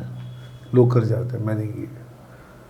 तो मैं केस भी झेले मैंने, सब किया मैंने। मेरे पे लूट, डकैती, अपहरण जैसे केस लगे और रिपोर्टिंग कर रहा हूँ मैं, और मेरे पे आप ऐसे केस लगा रहे हो, तो ये मैंने सब झेला। मुझे लगता नहीं कि जर्नलिस्ट पे ऐसे केस लगनी चाहिए, लगा दी लोगों ने, पॉलिटिकल नहीं। लेकिन ये तो अब अगर मतलब इट मेक सेंस ऑल्सो, क्योंकि ये तो रिएक्शन है ना भाई, जो जिसकी वजह से अगर उसको इतना प्रॉब्लम आ जाएगा तो वो कुछ तो कर देगा ही फिर, आउट ऑफ रिएक्शन। किया लोगों ने, पर अपन तब भी नहीं माने, चले अपन अपनी सारा। अब आते हैं नए बच्चे आते हैं, उनको समझाता हूँ, जो करना चाहते हैं, लगता है कि 1-2 बार अब चेक करते हैं कि है कि नहीं है इसमें। जब लगता है तो फिर प्रॉपर गाइड भी करते हैं, ऐसा करो बेटा, ऐसा करो। तो अब लड़के अच्छा काम कर रहे हैं, बढ़िया कर रहे हैं। 2 चीज़ों में, जैसे एक होता है कि ग्राउंड रिपोर्टिंग है भाई, जो एक्चुअली बंदा जा रहा है, खून पसीना धूल धक्कड़ इन सबसे जूझ के रिपोर्टिंग कर रहा है, और एक है जो कलम से हो रही है, जो AC ऑफिसेज में रिपोर्टिंग वो बना रहे हैं, या फिर 4 जगह की न्यूज़ को कोलेट करके अपनी खबर बनाई जा रही है ना, कि आपको खबर देनी है और आपने 10 न्यूज़ को देखा और उसमें से एक बना के निकाल दिया। होता है, ये भी होता है। नहीं, दोनों पार्ट अलग अलग हैं, आपको बताऊँ। मतलब इसमें एक डेस्क एक काम करती है, एक फील्ड रिपोर्टिंग काम करती है। फील्ड रिपोर्टिंग जो, जैसे मैंने आपको बताया, जैसे लास्ट में आपको एग्जांपल दिया कि मैं उस स्टिंग ऑपरेशन में था, जूम है, और मैं उनको बता रहा हूँ, तो वो जो मेरे एडिटर थे एज ए वो डेस्क का काम कर रहे थे और मैं उन्हें फील्ड से कंटेंट दे रहा था। तो ये पैटर्न है काम करने का। पर आप जिस लिहाज से बोल रहे हैं कि लोग यहाँ से उठा के वहाँ से उठा के अपनी चीज़ बना देते हैं, और फील्ड की जो आपको रिपोर्टिंग मिलेगी वो कंटेंटफुल मिलेगी, बिल्कुल लगेगा कि काम किया गया और वो बहुत जेन्युइन और एक फर्स्ट हैंड एक्सपीरियंस वाली चीज़। बिल्कुल बिल्कुल। वहीं आप जो है 4 रिपोर्ट्स को देख के बना रहे हैं। तो आप उन बच्चों को क्या कहोगे कि यार कि कितना इंपॉर्टेंट है फील्ड का एक्सपीरियंस? बिल्कुल बहुत ज़रूरी है। मतलब ये तो जैसे कि आप कहो किताबी ज्ञान किताब में पढ़ के आप कुछ बनाना सीखो और हकीकत में बनाना सीखो तो ज़मीन आसमान का अंतर। आपको फील्ड रिपोर्टिंग तो मस्ट है, करना ही चाहिए। आपको जो फील्ड पे जो चैलेंजेस आते हैं तब समझ में आता है कि क्या है। लेकिन हर किसी को अगर फेस बनना है तो फेस बनना है तो कि भैया तो फॉलोइंग चाहिए, हम रिपोर्टिंग पढ़ेंगे। नहीं, फॉलोइंग तो मुझे लगता है कि चाहिए से नहीं, आपको उसके लिए काम करना पड़ेगा। और वो भी ये सोच कर नहीं कि हमें फॉलोइंग चाहिए। हाँ, आप पे कंटेंट है, आपके लोग आएंगे आपके पास। आप सोचो कि मुझे फॉलोइंग चाहिए और आप पे कुछ है नहीं तो क्यों आएगा? कोई नहीं आएगा आप पे, तमाम घूम रहे हैं। सही बात है। तो ऐसी कौन सी 2-3 क्वालिटीज़ हैं जो मस्ट हैव हैं एक जर्नलिस्ट बनने के लिए? मैंने आपको पहले भी ऐसे बताया कि एक जर्नलिस्ट को का एक बहुत अच्छा पब्लिक रिलेशन होना चाहिए, कि लोगों से जुड़ाव बहुत ज़रूरी, लोगों से मिलना जुलना बहुत चाहिए, और फिर उसकी कोई बार सेट नहीं होना चाहिए लोगों से मिलने जुलने के लिए। हर स्तर के लोगों से मिलना चाहिए, हर किसी को। दूसरा होना चाहिए कि मुझे लगता है कि ट्रस्टवर्थी एक आइकन होना चाहिए आप खुद में कि लोग आप पे भरोसा करें तो क्यों करें। आप यदि आप मुझसे बात कर रहे हैं, सब कर रहे हैं, मैं आपकी बात कहीं और शेयर ना करूं, ये एक बड़ा एक वजह बनती है कि आप मुझ पे ब्लाइंड ट्रस्ट करें और चीज़ें बताएं, शेयर करने में हिचकिचाए नहीं, खुल के बताएं चीज़ें। तो एक आप में क्वालिटी ये होना चाहिए। तो तीसरा मुझे लगता है कि सोर्स जो है, सोर्स कभी ओपन नहीं करना चाहिए। सोर्स कभी ओपन नहीं करना चाहिए कि आपका सोर्स कौन है। मतलब क्या इस चीज़ का प्रेशर होता है कभी क्या आपको कहाँ से खबर मिली? हाँ, कई बार होता है। कई बार आपके जो डायरेक्टर्स ही पूछते हैं कि खबर किसने दी है। तो वो तो आप मतलब वो तो आपके भाई एम्प्लॉयर हैं और बॉस हैं, ये चीज़ है, तो उनसे कैसे आप तो इज इट समथिंग कि पत्रकारिता का ये कोई तरह का कोई कोड ऑफ कंडक्ट है कि भाई हम सोर्स का नाम नहीं बताएंगे? नहीं, ऐसा तो नहीं है। लोग कई बार, अब वो देखो, मैं ये तो इट्स ऑल अबाउट पर्सनैलिटी। आप कैसे कम्युनिकेट कर रहे हो, आप कैसे करते हो, और फिर सबसे बड़ी बात कि आप बात वाले इंसान हो कि नहीं हो तो ठीक है, तो आप बढ़ोगे, लोग जुड़ेंगे, सब नहीं हो तो फिर 1-2 एपिसोड के बाद आपकी चीज़ें ओपन होंगी तो आपको कोई नहीं आपसे ट्रस्ट ही नहीं करेगा आप पे। तो ये होता है। हम वापस एक बार बात करना चाहेंगे, जब आप चंबल की डकैतों की इन सब की बात करते हैं, आप किसी से मिले भी, डकैत से मिले, वो उस समय सरेंडर कर चुके थे या फिर जेल में थे जब आप उनसे मिले थे? तभी आए थे। हाँ, तो कोई किस्सा जो डकैतों से जुड़ा हो, और ये जो इमेज है चंबल की, ये कितनी ज़्यादा, मतलब मुझे याद है कि जब मैं कॉलेज में गया, and I am talking about 2009, जब मैं गया अपने MBA के लिए, तो उन्होंने पूछा कि तुम कहाँ से आते हो, तो मैंने मेरा शहर बताया कि मैं इटावा से आता हूँ। तो बोलते हैं अच्छा चंबल से? बोले that's a very notorious place, and this thing was said bye my HOD's mother. I went to her home and she was asking me where are you from and all that. तो उन्होंने पूछा, बोले that's a very notorious place. तो मैं ये सोचने लगा यार कि हम तो वहाँ पले बड़े हैं, ये चीज़ें, बट कई बार क्या होता है ना कि आप उसका बहुत वो हो जाते हैं। जब हम बड़े हो रहे थे 90s में, मेरे फादर साहब आर्मी में थे, तो जब हम लोग आए तो हमें ना हिदायत दी जाती थी, खेलने 100 मीटर से दूर नहीं जाना है, कोई कुछ खिलाए नहीं खाना है, अपना घर पूरब की जगह पश्चिम बताना है। ये पता नहीं क्या, मतलब अलग अलग ये इस तरह की चीज़ है कि किसी से बात मत करना। मेरे दादाजी आज तक मतलब ये बोलते थे, बोले कि ट्रेन में बैठो तो पूरब का पश्चिम होता। मैंने कहा वो भी उसी ट्रेन में बैठा है जाना। बट उनको वो जो डर था ना, वो बहुत था। और उस समय किडनैपिंग फॉर रैंसम ये एक तरह का एक बहुत बड़ा मतलब इट वॉज अ इंडस्ट्री। बिल्कुल। उस दौर का कुछ जो आप शेयर करना चाहें? उस दौर में तो मतलब बहुत से किस्से ऐसे थे कि जैसे यहाँ पे जब मैं आया था तब राम बाबू गडरिया, जगजीवन परिहार, अरे बड़े निर्भय गुजर, फक्कड़ निर्भय गुजर, भाई मैं 12th में था उस समय। निर्भय गुजर हो गया आपका, राम आश्रय तिवारी, फक्कड़ बाबा, कुसुमा, सीमा परिहार। सीमा परिहार। तो ये सब उस दौर में हमारे टाइम पे बड़े डकैत थे। कुसमा से जब कई बार जेल में मिलते थे तो एक बाबा का बड़ा किस्सा था, फक्कड़ बाबा रामासुर तिवारी। उसकी इमेज थी, मतलब डकैतों में भी इमेज थी, मतलब वो एक ऐसा आप कहोगे कि एक बरगद का पेड़ था जिससे सारी शाखाएं निकली थी। अच्छा। उससे ही विक्रम मल्ला, उससे ही फूलन देवी, उससे ही निर्भय गुजर, उससे ही जगजीवन परिहार, उसकी ही गैंग के मेंबर ने अलग निकल के अपने अपने वो बनाए। अच्छा। रामासुर तिवारी चूँकि ब्राह्मण थे, फक्कड़ बाबा के नाम से फेमस थे, एक ब्राह्मण होने के नाते उनको एक सम्मान तो था वहाँ पे, और बात वाला धनी आदमी था। 70 से 80 लोगों का गिरोह चलाता था। 70 से 80 लोगों का गिरोह, और वो भी बीहड़ में रहते हैं भाई साहब। तो और एक से एक मतलब उन पे वेपन्स थे उस जमाने में कि आप पुलिस में इमेजिन नहीं कर सकती थी कि वो ऐसे वेपन्स थे। और उसकी एक बात थी, वो नरसिंह भगवान को बहुत मानता था, नरसिंह भगवान को। तो अपने साथ एक ऐसी डोलची लेके चलते थे और अखंड ज्योति को भीड़ में जलाते थे। तो जब वो सरेंडर हुए तो उन्होंने शर्त रखी कि मुझे जेल में भी अखंड ज्योति रखनी है, मुझे देसी घी उपलब्ध कराया जाए। सरेंडर हुए, शुरुआत में तो घी दिया सरकार ने, उनने नरसिंह भगवान साथ में ही रखे। उनने जब भी बाबा रहे यहाँ पे, मैं उनसे मिलने आता था, पर सरकार ने फिर वादा खिलाफी कर दी थी उनसे आखिरी समय में, उनने कुछ नहीं दिया। तो नरसिंह भगवान की जोत फिर नहीं जली, तो बड़े फिर वो दुखी हो गए थे कि हमने जवान पे किसी के किया, यहाँ के कुछ पूर्व मंत्री रहे या कुछ लोग और भी लोग रहे, उनने नाम लिए कि इन्होंने छल किया हमारे साथ। तो उस टाइम के लोग बड़े बात के धनी हुआ करते थे, अपनी बातें जवान दी तो दी फिर। तो वो इमेज भीड़ की अलग थी उस जमाने में। और लोग जो भी बागी बने तो या तो पर्सनल लड़ाइयों में चले या फिर अपनी परिवार और सबके मान सम्मान के लिए। हाँ, मतलब वही कि जस्टिस, हाँ जस्टिस के लिए। हाँ। तो फिर लोग जोड़े, फिर नेटवर्क लोग जुड़ गए, पर जिन्होंने भी एक अपना एक सिद्धांत रख के इस लाइन में आए तो उन्हें नाम भी कमाया और लंबा जीवन भी जिए वहाँ पे। कुछ लोग ऐसे भी हुए कि जो कोई ऐसे किस्से, जैसे यहाँ से भी ऐसे किस्से कि जिन्होंने अपनी जेल काटने के बाद वो वापस ज़िंदगी में गए, अपने गांव में उन्होंने अपने काम काज, ऐसे कोई केसेस? हाँ, रमेश सिकरवार डकैत रहे, आज वो चीता मित्र है। अच्छा। चीता परेड में, मोदी जी के चीता परेड में वो चीता मित्र है आज वो। अरे वाह। और उन्होंने उस जमाने में तो मतलब ज़बरदस्त डकैतियाँ डाली और लोग मारे उस जमाने में, सरेंडर किया, सब किया। आज वो चीता मित्र हैं, आज वो जो आते हैं टूरिस्ट, उनको वो चीता वाली विजिट कराते हैं। करेक्ट। हाँ, चीता मित्र बन गए वो सरकार की योजना में। मलखान सिंह परिहार रहे यहाँ पे, मलखान सिंह आज भी हैं, राजनीति में आए, सब किया उनने। आम जीवन जी रहे हैं, खेती बाड़ी अपनी संभाल रहे हैं। तो ऐसे बहुत नाम है। सीमा परिहार वो भी आई, फूलन देवी भी थी, फूलन देवी तो सांसद बनी, सब हुआ, मार दिया उसे।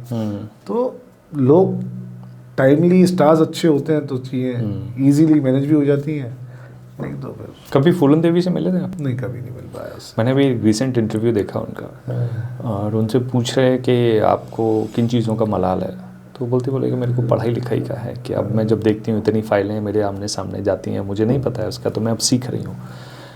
और मतलब इतनी जेन्यून कैरेक्टर वो लगी कि अब जैसे हम एक डर में और फिर हम एक कैरेक्टर के तौर पे तो देख लेते हैं, लेकिन उनकी ज़िंदगी, किसी भी डकैत की ज़िंदगी आसान नहीं है, और एक बहुत लंबी चौड़ी कहानी भी है, उसके पीछे बहुत कुछ है।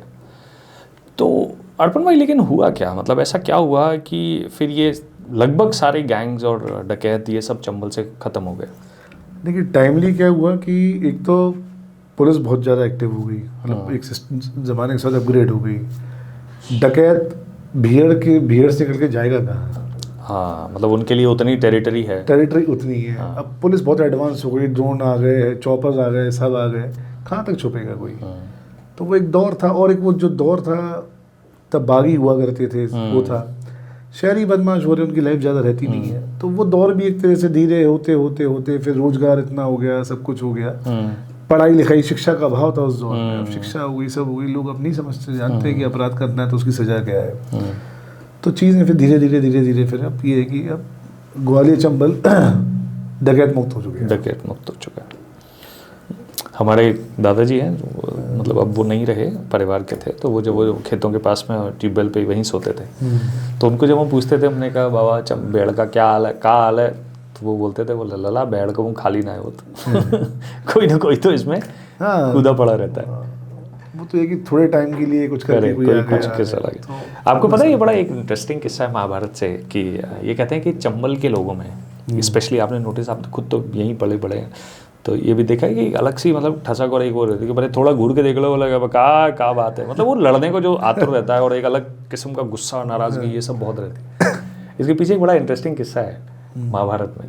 महाभारत में ये माना जाता है कि जो शतरंज का जो खेल था, उसका जो जुए का जो खेल था वो चंबल के किनारे हुआ था। तो जब द्रौपदी को पता चला कि पांडव हार गए, तो द्रौपदी को बहुत गुस्सा आया और चंबल के किनारे हुआ। तो द्रौपदी ने चंबल को बोला कि तुम मैया तू देखती रही कि मैं दाव पर लग गई, मेरे को इतना ह्यूमिलेशन हुआ, इस ह्यूमिलेशन को तू चुपचाप सहती रही, मैं तुझे श्राप देती हूँ कि आज के बाद तेरा जो कोई भी पानी पिएगा उसी प्रतिशोध की अग्नि से जलेगा जिससे आज मैं जल रही हूँ। दिस इज एक कहा जाता है, ऐसी कहानी है जो मेरे दादाजी मुझे सुनाते थे। और यहाँ पे कहावत ये भी है, जाको बैरी सम्मुख बैठो ताको जीवन धिक्कार। हाँ, तो मतलब आप सोचिए कि क्या जाको बैरी मतलब जिसका दुश्मन सामने बैठा, सम्मुख बैठो, हाँ, उसका जीवन धिक्कार है। हाँ, मतलब कि भाई किस तरह के आदमी हो तुम, किस तरह के कि तुम मतलब लानत है आप पे, लानत आपका दुश्मन आपके सामने बैठा है। तो ये कहते हैं ना कि फिनिक्स रोमन गाथाओं में फिनिक्स एक पक्षी होता है जो अपनी राख से खुद को अपने को जिंदा कर लेता है। तो यहाँ की तासीर भी ऐसी है, अपराध तरीके बदलता है पर अपराध तो रहता है। मतलब वो जो टेंडेंसी है कहीं ना कहीं, वो जो गुस्सा है, जब मैंने पहले ग्वालियर आना शुरू किया तो एक कॉलेज में मेरा लेक्चर था, तो वहाँ उनको मैं ऐसे ही बोल दिया ये चीज़ें थी। This was a professor engineering college में, ये सेट कि सर यहाँ के पानी में कुछ इलेक्ट्रोलाइट है जिसकी वजह से ऐसा होता है कि लोगों को गुस्सा ज़्यादा आता है। बट नेवरदलेस लाइक इस गुस्सा आने में कुछ एक दो तीन चीज़ें हैं जो मुझे लगता है। एक लगता है कि यार ये जो गन कल्चर है बड़ा प्रोमिनेंट है, बहुत मतलब लाइक कि लोग बड़े उससे भाई साहब क्यों है ऐसा, इतना ग्लोरीफाई कर दिया गया है शुरुआत से। मतलब मैं कहता हूँ ना कि अपने डीएनए कहते हैं जिसे कि दादाजी पे थी 315, फिर पिताजी पे आ गई, अब फिर हम पे आ गई, तो कैरी करना है हमको वो सब चीज़ें। और फिर क्या है कि पहले ज़माने मतलब बंदूक लेके चलना एक शान थी, अब वो शान अब बरकरार है, वो एक फीडबैक ही दिमाग में है। आई थिंक पहले क्या वो ज़रूरत भी थी, लूट खसोट बहुत होती थी तो चलो। तो अब जो है कि अपने यहाँ मतलब पहले जैसा तो मतलब माहौल फिर भी बहुत हद तक ठीक हुआ है। अपने लाइसेंस जो थे अब तो मतलब बंद ही कर दिए पुलिस और प्रशासन, एसपी ने दोनों ही कर दिए। हमने भी बड़ी मुहिम चलाई कि पहले बड़ा इजी था कि आप कहीं भी जाके हर्ष फायर कर दिया, आपने रील बना के डाल दी, अब नहीं कर सकते आप। हमने अपने चैनल के थ्रू हमने मुहिम चलाई एसपी नवनीत भसीन जी के साथ। हमने कि ये वीडियो ऐसे मिले, हम उसको किया वायरल, आदमी आइडेंटिफाइड किया, लाइसेंस कैंसिल हुआ, हथियार जब्त हो गया। ऐसे कम से कम 100 से 200 केस होंगे जो हमने किए। और आज की डेट में हर्ष फायर आप पहले ऐसे होते आप करके दिखा दें, कोई भय है आप लोगों में। कोई डेटा है कितने लोगों ने जान गवाई हर्ष फायर के उसमें ग्वालियर? मतलब मैंने तो कई किस्से ऐसे मैंने फेसबुक पे कई बार लिखा भी है, मैं तो खबरें भी लिखी इस पे कि हर्ष फायर लोगों ने कर दिया, बच्ची बैठी है, आई गोली और सीधे उसके छाती किसी के सर में लग गई। और ऐसे लोग चला रहे हैं जिनको बंदूक हैंडल करना नहीं आता ना, मतलब अगर वो तो अगर झटका भी मारे तो ना साध पाए। अब आपने आसमान में गोली चलाई तो कहीं ना कहीं तो वो गिरेगी। बिल्कुल बिल्कुल वो जाएगी, वो प्रोजेक्टाइल तो है ही उसका। तो होती ऐसी मौतें, बहुत ही मौतें ग्वालियर में। शराब पी के चला दी किसी ने तो वो ऐसी जगह ऐसी होगी, बंदूक सामने लग गई गोली, तो बड़ी बुरी स्थिति है भाई। तो ये चीज़ें तो मतलब टब तो काफ़ी सुधार है, प्रशासन की शक्ति है तो चीज़ें काफ़ी सुधार है, पर पहले बहुत ही गंदगी थी इस चीज़ में, बहुत गंदगी थी। अर्पण भाई एक चीज़ और है जो बहुत ज़्यादा प्रेवलेंट है और शायद लोग लगता है कि बहुत अंडर द कारपेट लोगों के जहन में होती है तो दिमाग में नहीं आता है कई बार, लेकिन एक बहुत बड़ा इशू है, वो है कि ये जो बहुत युवा लड़का है ना 18, 19, 20, 25, 21 साल का, या अभी कॉलेज में ही है, ये किसी न किसी नेता के लिए नारेबाजी कर रहा है, अपना गाड़ी भगा रहा है, सब चीज़ें कर रहा है। कोई उसको पूछ ले जाके भाई तू क्यों कर रहा है, क्यों मिल रहा है? ये जो यूथ पॉलिटिक्स के नाम पर जो बहुत सारा युवा मोबिलाइज हो रहा है, क्या फ्यूचर है इसका? देखिए मुझे लगता है कि ये ये चीज़ नैतिक जिम्मेदारी हर एक नेता को तय करनी चाहिए अपनी, कि आज जिस अंचल में हम रह रहे हैं वहाँ रोजगार नहीं है, विकास आम महानगरों में हम 4 महानगर मध्य प्रदेश के हैं, हम चौथे नंबर पर हैं। जबलपुर भी हमसे आगे, जबकि दिल्ली के सबसे नज़दीक हम हैं। हमारे यहाँ बड़े बड़े प्रधानमंत्री से लेके सेंट्रल मिनिस्टर बड़े बड़े लोग रहे, आज भी हैं, पर हमारे यहाँ रोज़गार क्या है? रोज़गार ज़ीरो है। जितने भी बड़े फैक्ट्रियाँ रहीं, जितनी बड़े मिल्स रहीं, जेसी मिल हैं हम, या ग्वालियर शूटिंग रहे, या तमाम जितनी बड़ी बड़ी हैं सब बंद हो गई। मालनपुर का जितना ही बड़ा कैडबरीज एडबरीज एक पर एक दो छोड़ दे सर्वाइव कर रही, बाकी वो भी मैक्सिमम बंद हो गई। बामर इंडस्ट्री के लिए भी सत्यानाश हो चुका है। तो अब जब जहाँ रोज़गार नहीं है वहाँ पे आप पॉजिटिविटी की बात कैसे कर सकते हो? वहाँ का यूथ जो है, यहाँ का मैक्सिमम यूथ जो ठीक ठाक फैमिली से, जो समझ रहा है कि उसके परिवार ने, जिनकी अपब्रिंगिंग अच्छी है, जिन फैमिलीज़ की, जिनने पढ़ा दिया, बच्चे समझ गए टाइमली, मदर फादर थोड़े स्ट्रिक्ट हैं, समझ रहे हैं, वो बच्चों को बाहर भेज रहे हैं, नौकरी कर रहा है। जो यहाँ रह जा रहे हैं, जिनकी शहर बड़ा एक्सपेंड हुआ, सब कुछ हुआ, ज़मीनों के रेट बढ़ गए, रेट बढ़ गए, पैसा आ गया, पैसा आ गया तो उनने क्या करें, पैसा और फलाना इन्होंने होटल बना दिया उसमें, या फलाना कुछ खोल दिया, इसको संभालने की क्या चाहिए, तो बेटा को नेता बना दो। ये धारणा हुई परिवार को।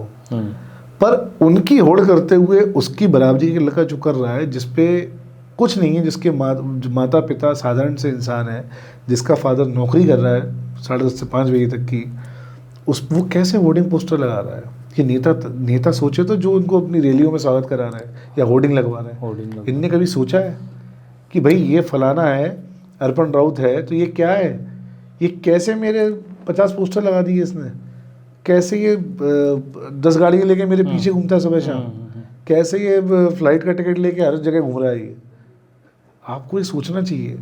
आप कैसे लोगों को, ऐसे लोग फिर अपने सर्वाइव करने के लिए ठगी कर रहे हैं, लोगों को गुमराह कर रहे हैं, लाइज नहीं कर रहे हैं सिस्टम में। मतलब वो सिर्फ नेता के करीब रहने के लिए अपने आप को, हाँ, सिर्फ दिखाने के, फिर उससे लाइज नहीं कर रहे, सिर्फ शक्ल दिखा के। और इस चीज़ का फायदा क्या ये लोग बाहर उठाते हैं? अरे वही लाइजिंग कर रहे हैं। हाँ, कि भाई साहब हम तुम्हारा काम करा देंगे सबका। यहाँ पे शहर में ऐसे आपको इतने मिलेंगे जिनका कोई बैकग्राउंड नहीं, कुछ नहीं, और आज उनकी आलीशान कोठियाँ, गाड़ियाँ आप देख के आपके आगे फटी रह जाएंगी। ये लोग क्या, मुझे लगता क्या आदर्श स्थापित कर रहे हैं समाज में, कि जो पढ़े लिखे नहीं हैं, सिर्फ नेताओं के पीछे घूम रहे हैं, जिनका कोई लक्ष्य नहीं है, कोई उद्देश्य नहीं है जीवन के प्रति, ना समाज के प्रति, सिर्फ ऐसे काम करके वो आज बड़े भारी नेता बन गए। तो ये उस लड़के को क्या बोलें जो 17-18 साल का है? ये तो चलो नेताओं की बात है, जाहिर बात है कि उनकी मोरल रिस्पॉन्सिबिलिटी है, लेकिन वो कहीं ना कहीं वो इसके लिए बाध्य नहीं है कि भाई वो सबका ख्याल रखें। वो कहने के लिए तो अपने कार्यकर्ताओं का ख्याल रखें, बट उसको क्या बोले यार? वो जो बच्चा जो है वो 50 लोगों की में एक छोटा सा फोटो लगवाने के लिए जो है अपनी पॉकेट मनी पूरी न्यौछावर कर दे रहा है। अब ये सबसे बड़ी बात, ये तो परिवारों को समझना चाहिए कि आपका बच्चा क्या कर रहा है। दूसरी बात, एक समाज को तय करना चाहिए कि वो किस तरह के लोगों को अपना आदर्श बनाना चाहता है। यार ये बहुत कमाल चीज़ नहीं है कि आप किसी के नेता का बेटे का जन्मदिन है और शहर में आपको कोई होर्डिंग नज़र ही नहीं आएगा, सारे एडवर्टीजमेंट छुप जाएंगे, सब चीज़ हो जाएगी, सिर्फ ही आप पूरी रोड पे चले जा रहे हो तो वही है। मतलब अगले दिन ट्रकों कचरा निकल रहा है, एक दिन के लिए इतना खर्चा, ये क्या है? ऐसा कहा जाता है ना कि डॉक्टर का बेटा डॉक्टर बन रहा है, पुलिस वाले का बेटा पुलिस वाला बन रहा है, तो नेता का बेटा नेता ही बनेगा, क्योंकि और उन्हें उससे अपनी विरासत संभालने के लिए इससे अच्छा कोई रास्ता है नहीं है। तो आजकल नेता भी बड़े स्मार्ट हो गए हैं कि उन्हें मालूम है कि ये सब जितना मैंने जो अपना साम्राज्य फैला दिया है, तो इसको कैरी करने के लिए बेटे को अभी से डेवलप कर दिया जाए। तो बाप के इशारे होते हैं और उनके चाटुकार होते हैं, जो पीढ़ी दर पीढ़ी की राजनीति में अपने आकाओं को मान लेते हैं, और उसकी खामियाजा हमेशा ग्वालियर भुगतता है, वो भुगतता रहेगा वो। नहीं, ये बहुत बहुत ज़्यादा दुखद है। मुझे याद है मेरे साथ के कुछ हम लोग साथ में था कोई कि तो नेता के बेटे हैं, उनका दोस्त है, ये चीज़ है कि शुरू में हम ये काम दिलाएंगे, वो काम दिलाएंगे। धीरे धीरे वो उस उम्र पे MBA करने गए कि जब उनके बराबर के लोग फैकल्टी थे कि भाई कुछ नहीं हो रहा यहाँ से, अपनी ज़िंदगी का कंट्रोल अपने हाथ में लेना पड़ेगा, उनके भरोसे नहीं बैठ सकते। और इक्का दुक्का काम दे दिया उससे आपका जीवन तो चल नहीं जाएगा। ना तो आप एक्चुअली कॉन्ट्रैक्टर बनने के लिए ना आप एलिजिबल हो, ना ही आपकी एजुकेशन है, ना ही आपका बैकग्राउंड है, ना ही आपके पास बैकिंग है। आप सिर्फ और सिर्फ किसी की सिफारिश से आपने एक ठेका ले भी लिया तो उससे तो आपका जीवन तो नहीं कर पाएगा। ये तो खुद में भी सोचना ही चाहिए लोगों को। सही है। हाँ। तो इस सब को, इस पूरे, जब ये सब हम देख रहे हैं, सुन रहे हैं, यूथ पॉलिटिक्स और इन सब चीज़ों में, तो हम बताइए कि भाई यहाँ राजनीति का आधार क्या है? ग्वालियर अंचल में मुझे लगता है कि ज़्यादातर अपने इस बेल्ट में सबसे बड़ा आधार जाति है और समाज। लोग मतलब लंबे समय से आप देखेंगे कि यहाँ पे समाज और जाति और धर्म को लेके राजनीति इतने निम्न स्तर पर जा चुकी है कि कई बार काबिल व्यक्ति को न देखते हुए हम जाति और धर्म के नाम पे ऐसा व्यक्ति को चुन लेते हैं कि जो समाज और उस विकास के लिए कहीं भी मायने नहीं रखता वो आदमी। इस अंचल में आप देखेंगे कि हर समाज और हर उसके मतलब कुछ जो बड़े स्मार्ट लोग होते हैं कि जाति और धर्म के नाम पे एक अपना संगठन खड़ा कर लेते हैं।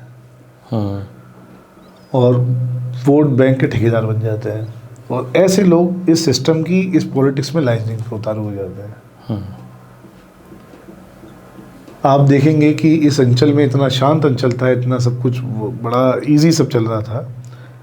इसमें योजनाबद्ध तरीके से 2 अप्रैल को 2018 में 18 की बात है, कब की बात है कि दलित वर्सेस सवर्ण की लड़ाई हुई है। गोलियां चली, सब हुआ, समाज में खाई सी पैदा कर दी गई योजनाबद्ध तरीके से। किसी को पता नहीं, किसी को कुछ पता नहीं, एक रात में लोग निकलना शुरू हुए और यहाँ पे आते हैं, मारपीट होती है, दंगा फसाद शुरू होता है, यहाँ गोलियां चलती हैं, सब होता है। एक वो नासूर सा बन गया अंदर ही अंदर। हर चुनाव पे वो चीज़ उसे उखाड़ देते हैं। एक ज्वालामुखी तरह फटती है, समाज में 2 फाक हो जाते हैं। ये कभी नहीं था ग्वालियर में। और राजनेता अपने फायदे के लिए, वोट बैंक के लिए दोनों पक्षों को पीछे से सपोर्ट करते हैं। तो ये इस समाज, इस देश, शहर के विकास के लिए और एक पॉजिटिविटी माहौल के लिए सबसे बड़ा नासूर पैदा कर दिया। ये तो है, बहुत अलग लेवल की टॉक्सिसिटी है और इसको फ्यूल भी वही लोग कर रहे हैं। सिर्फ वहाँ नहीं, अब आप नोटिस करना, आप इंस्टाग्राम पे हो चीज़ें, और अगर आप कहीं, आपको लोकल जो भी क्रिएटर्स या पेजेस हैं वो अगर आ जाएंगे, तो आज की डेट में हर जाति अपने आप को इतना ग्लोरीफाई करने की कोशिश कर रहा है रील्स के अंदर। मतलब आप सोचो कि ये, मतलब आज हम 2025 में बैठकर हम ये बात कर रहे हैं कि साहब कि फलानी जाति से हम आते हैं तो हम ऐसा है, फलान ये चीज़ है। हर कोई अपने आप को ऐसा बता रहा है कि साहब हम ही हैं, हमसे दुनिया है। तो ये जो, और ये कौन लड़के हैं? कोई ऐसा नहीं, हमारे आपके जैसा नहीं है, ये वही है 17-18 साल के लड़के। देखिए, मैं आपको बताऊं कि हर कोई कुछ ना कुछ बेचने निकला है समाज में या शहर में। हर कोई दुकानदार है, बेचने निकला है। आप पे क्या अच्छी चीज़ें बेचने के लिए? आप पे क्या अच्छी चीज़ें बेचने के लिए? हम पे कुछ नहीं है। हमें क्या बेचें तो हमें मतलब इजीली आदमी किस में ट्रैप हो जाएगा, कैसे मिल जाएगा वो। तो ये कि अब समाज का नाम शुरू कर दो। अरे तू भी मैं भी ठाकुर, तू मराठा मैं मराठा, तू फलाना सक्सेना मैं सक्सेना, तो ईजी हो जाता है। अरे वो तो अपना ही, वो तो अपना ही है। तो ये करके क्या होता है कि आदमी मास कनेक्ट करने लगता है, जोड़ रहा है लोगों को इस बहाने। करेक्ट। और एक उन्हें एक अलग सा एक डोपामिन दे रहे हैं। हाँ, डोपामिन के साथ साथ ऐसे ड्रग कर रहे हैं भाई, आप मेंटली आप ड्रग ही कर रहे हो ना उनको, कि भाई ये आपका ख्याल रखेंगे, जब भी मौका पड़ेगा आप यहाँ आने का। आप सोचिए आप किस किस लेवल पे अलग अलग हो गए। आप हिंदू मुस्लिम पे आप हो चुके, दलित सवर्ण के नाम पे आप हो चुके, अब जातियाँ भी आपने उपजातियाँ इतनी कर दी हैं, ओबीसी अलग हो गए, फिर ओबीसी में भी अलग अलग हुए, तो गुजर है, मैं यादव हूँ। तो ये आप देखो, इस सोसाइटी में कभी विकास की बात नहीं हो रही है, कोई पढ़ाई लिखाई की बात नहीं हो रही है। जो डेवलपमेंट चल रहा है उस पर सवाल उठाने की क्षमता खत्म हो गई है। बिल्कुल। आप यदि कोई भ्रष्टाचारी है, यदि वो फलाना किसी कौम विशेष से है, तो लोग उसका साथ देने से भी आ जाएंगे, साहब हमारी कौम का उससे अत्याचार हो रहा है। ऐसे कैसे? तो ये प्रोटेक्शन मिल रहा है, मुद्दे ही भटक गए हैं लोग। बिल्कुल। तो ये बहुत घातक है आने वाले समय। और इसी चीज़ को देखते हुए मुझे भी ऐसा लगता है कि समाज में भी ना एक बहुत बड़ी खाई भी आ गई है। मतलब एक वर्ग है जिसे इस बात से फर्क बिल्कुल नहीं पड़ता है, और एक वर्ग है जो इसी में जी रहा है, इसी में मर जाएगा। तो ये तो भाई गजब ही समाज आ गया है। तो ये तो रही समाज की, क्राइम की और पॉलिटिक्स की बात है। एक चीज़ जो मुझे आपके बारे में बहुत ही इंस्पायर करती है वो है आपकी फिटनेस का I won't say journey, because मतलब मैंने तो आपको जब से देखा है आप कुछ ना कुछ एक्टिव बने ही रहे हो, कोई ना कोई चैलेंज लेते रहते हो, कुछ भी करते रहते हो. So for the first time जब मेरे को आपके बारे में पता चला था, और दैट वाज ड्यूरिंग कोविड, जब आप रोड रनर्स करके, मतलब यू वर रोड रनर्स, क्या था वो? एक्चुअली क्या होता था कि सैटरडे संडे, मतलब एक अपने संडे शाम चुन ली थी दोस्तों ने, 3-4 दोस्तों ने. तो हम शिवपुरी लिंक रोड है, नया बना था, तो उसमें सर्विस लेन जो होती है तो वो बड़ी इजी थी और लाइट वाइटें लग गई थी. रात में हम लोग क्या करते थे, मिलते थे वहाँ, और वो पूरा चिरवाई नाके से और अपने विक्की फैक्ट्री से चौली ढाबे से दौड़ते हुए आते थे. वहाँ अपना खाना खा के फिर लौट के आते थे गाड़ी में बैठ. That is around like 8-9 kilometres के आसपास होगा. हाँ, 8 किलोमीटर्स. तो अब वो चला तो फिर जैसे डाल दिया फेसबुक पे कि हम गए. अभी ऐसा हुआ तो फिर 2 लोग नए आ गए, 4 लोग आ गए, 5 लोग आ गए. यहाँ पे बड़े फिटनेस फ्रीक हैं अपने मध्य प्रदेश के, कैडर के IPS है संतोष कुमार सिंह, अपने SSP ग्वालियर रहे, उनसे मेरी अच्छी थी. तो मैंने उनको बताया कि ऐसा हम जाते हैं. वो गजब के रनर हैं, मतलब वो तो फिटनेस में उनका कोई मुकाबला ही नहीं है, मतलब वो बड़ा इंस्पायर करते हैं मुझे. तो वो तो दौड़ते हुए पनिहार पहुंच जाते थे 30 किलोमीटर अकेले ठंडों में. कैप लगाया उन्होंने अपना, शॉर्ट्स पहने और दौड़ते हुए पनिहार थाने चले गए. तो वो जुनूनी आदमी. तो मैंने कहा कि आप भी आइए, कहता ठीक है डन. तो वो आए तो फिर एक ट्रेंड शुरू हो गया कि वो आए तो मैं हर बार किसी ना किसी को लेके पहुंच जाता था सैटरडे शाम को. तो दोनों, तो उसमें एक IPS स्टूडेंट, हाउसवाइफ, केले बेचने वाला, क्या बात है, मोची, क्या बात, सब आते हैं, सब अपनी अपनी उससे आ रहे हैं, अपने अपने तरीके जूते पहन के आ रहे हैं, कोई चप्पल पहन के आ रहा है. वो 2 लोगों से शुरू हुई कहानी 250 लोगों पे पहुंची. 250 लोग दौड़ते थे उसमें फिर. और फिर आखिरी में फिर हम क्या करते थे कि जो भी जिसको भी हम लेके आ रहे थे, जैसे संतोष सिंह जी आते थे या कोई और आता था, तो फिर आखिरी में उनको एक मोटिवेशनल एक 15-20 मिनट का हम एक सेशन रखते थे. केले और ड्रिंक विंक थोड़ा बहुत करते थे. वो इतना पसंद हुआ कि फिर हम फोर्ड पे करने लगे, हफ्ते में 1 दिन करने लगे. तो बहुत ट्रेंड में लोगों ने. फिर कोविड आ गया, सब आ गया, तो थोड़ा सा फिर अपने उसको थोड़ा सेटल हो गया चीज़. अभी कौन से नए चैलेंजेस? आप अभी पावर लिफ्टिंग कर रहे हैं? अभी जब करने के बाद, जब जिम तो मैं जाते ही था, फिर जब लगा कि कुछ अब नए नए चैलेंज लेने की आदत है, तो फिर लगा कि यार पावर लिफ्टिंग करेंगे अब. तो फिर मैंने पावर लिफ्टिंग स्टार्ट की. तो डेड लिफ्ट में लोग कहते हैं कि उम्र हो गई है तुम्हारी, 40+ हो चुके हो, 43 के हो, और इतना वेट मार रहे हो, तुम्हारी लोअर बैक का ऐसा हो जाएगा, तुम्हारे घुटने ऐसे हो जाएंगे. का मुझे लगता है कि ये एजुकेट नहीं है लोग फिटनेस को लेके. मतलब जो पुरानी बातें आने लगी, वो तो पहलवान था तो उसके घुटने ही चल नहीं पाता वो. तो मुझे लगता है कि फिटनेस के लिए सोसाइटी को एजुकेट होना बहुत ज़रूरी है. फिर मैंने वेट लिफ्टिंग मैंने आज तक लाइफ में कभी नहीं की थी. मैंने 40 के बाद स्टार्ट की. फिर मैंने गोल्ड मेडलिस्ट रहा मैं डिवीज़न में यहाँ पे. क्या बात. यस, मेरी डेड लिफ्ट 190 kg तक रही. कमाल. और 200 मैंने टच किया, अपने डेड लिफ्ट टच किया. 170-180 मैंने स्क्वाट मारे,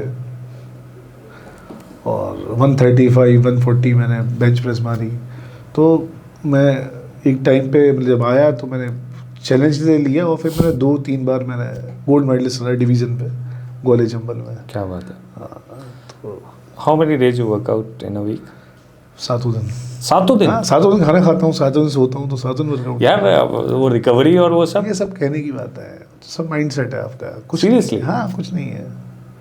आज मैंने यदि आर्म्स किए हैं और तो कल मैं लेग्स करूँगा, तो उससे क्या रिकवरी है? ओके. हाँ, तो मतलब मैं तो नहीं मानता. लोग जो भी बहुत, मैं बताऊँ कि हर लेवल की अलग अपनी अपनी स्टडी है किसी की. कोई कहता है कि वे प्रोटीन से ये दिक्कत है, कोई कहता है क्रिएटिन से ये दिक्कत है, कोई कहता है प्री वर्कआउट ले, कोई नहीं ले.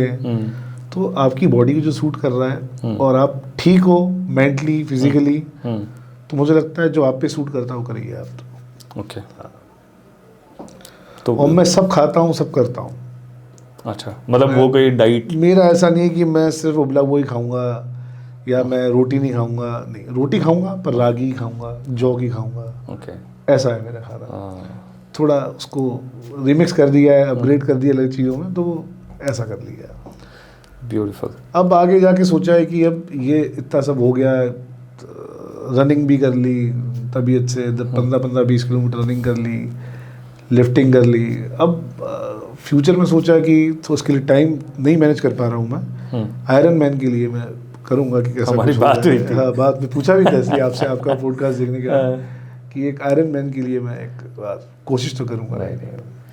आप पूरी तरीके से मतलब आप जितना कर रहे हो ना रूटीन, आयरन मैन आराम से हो जाएगा। हो सकता है, और हाफ जो होता है शायद वही ठीक रहेगा अपने लिए। हाँ नहीं, half is like enough also. पूरा ही कर लें वही बहुत अच्छा चैलेंज है। 16 घंटे का नहीं, कितना 8.5 घंटे में ये करना रहता है। यार एक चीज़ जो आपको लगता है कि आपके काम की वजह से कोई बहुत बड़ा इम्पैक्ट जो आपको बहुत संतुष्टि देता है कि यार ये कुछ मैं ऐसा कर पाया या ऐसा हो गया just because you are doing your job. देखिए ऐसे किस्से तो बहुत तमाम हैं, पर मैं आपको दो छोटे छोटे किस्से सुनाऊंगा इसमें। कि मतलब आप एक पत्रकार हैं तो आपकी एक ड्यूटी, मॉरल ड्यूटी क्या सोसाइटी के लिए, ये आ जाती है। और ये आपकी अपब्रिंगिंग क्या है, आप अपनी जिम्मेदारी क्या मानते हैं समाज के लिए, ये तय हो जाती है अपने आप हो जाती है। तो एक बार मैं रात में जा रहा था, 10:30 बजे का आसपास की बात हुई, छुट्टी थी मेरी। मैंने देखा कि ये जो विवेकानंद चौराहा चेतकपुरी पे जी एक ठेला लगा हुआ था, 2 लड़कियां थी नई उम्र की, 20-22 साल की, और वो चाइनीज़ वाइनीज जैसा कुछ बना के मैं देखा वो लगा हुआ था। यानी क्या कुछ तो भी नाम था, देहरादून ऐसा कुछ तो भी वो। तो मैंने देखा और फिर मैंने यार, तो मैं थोड़ा आ गया, मैंने कि यार इससे 200 मीटर पे शराब का ठेका है, यहाँ अंधेरा है, 2 नई लड़कियाँ खड़ी हैं, कोई आएगा जाएगा क्या बदतमीजी करे कुछ करे। और ग्वालियर वैसी रात में वो लड़कियाँ बहुत नयापन था अपने, कभी रात में आपने देखा होगा कि ऐसी महिलाएं लड़की कभी नहीं होता ऐसा। तो मैं लौट के आया, उनके पास गाड़ी घुमाई, मैंने ये क्या है क्या नहीं है, तो बहाने से मैंने ये ऑर्डर कर दिया। तो बेटा कब से लगा रहे हो, क्या लगा, तो उन्होंने बताया मैं क्यों लगा रहे हो, तो उनने कि हम पढ़ते हैं इसका खर्चा निकाल लेते हैं अपना, और KRG कॉलेज में पढ़ते हैं, हम अपना खर्चा निकालते हैं। मैंने अच्छा, तो मैंने आपको दिक्कत नहीं आती? नहीं, कई आते हैं तो हम तो उनको बोल देते हैं, तो पापा आ जाते हैं, तो पापा भी आ जाते हैं, पापा बैठे रहते हैं।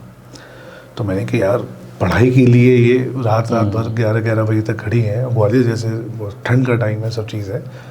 तो मैंने एक ऐसी सेल्फी ली उन दोनों बच्चियों के साथ, और फिर मैंने उनकी कहानी लिखी फेसबुक पे।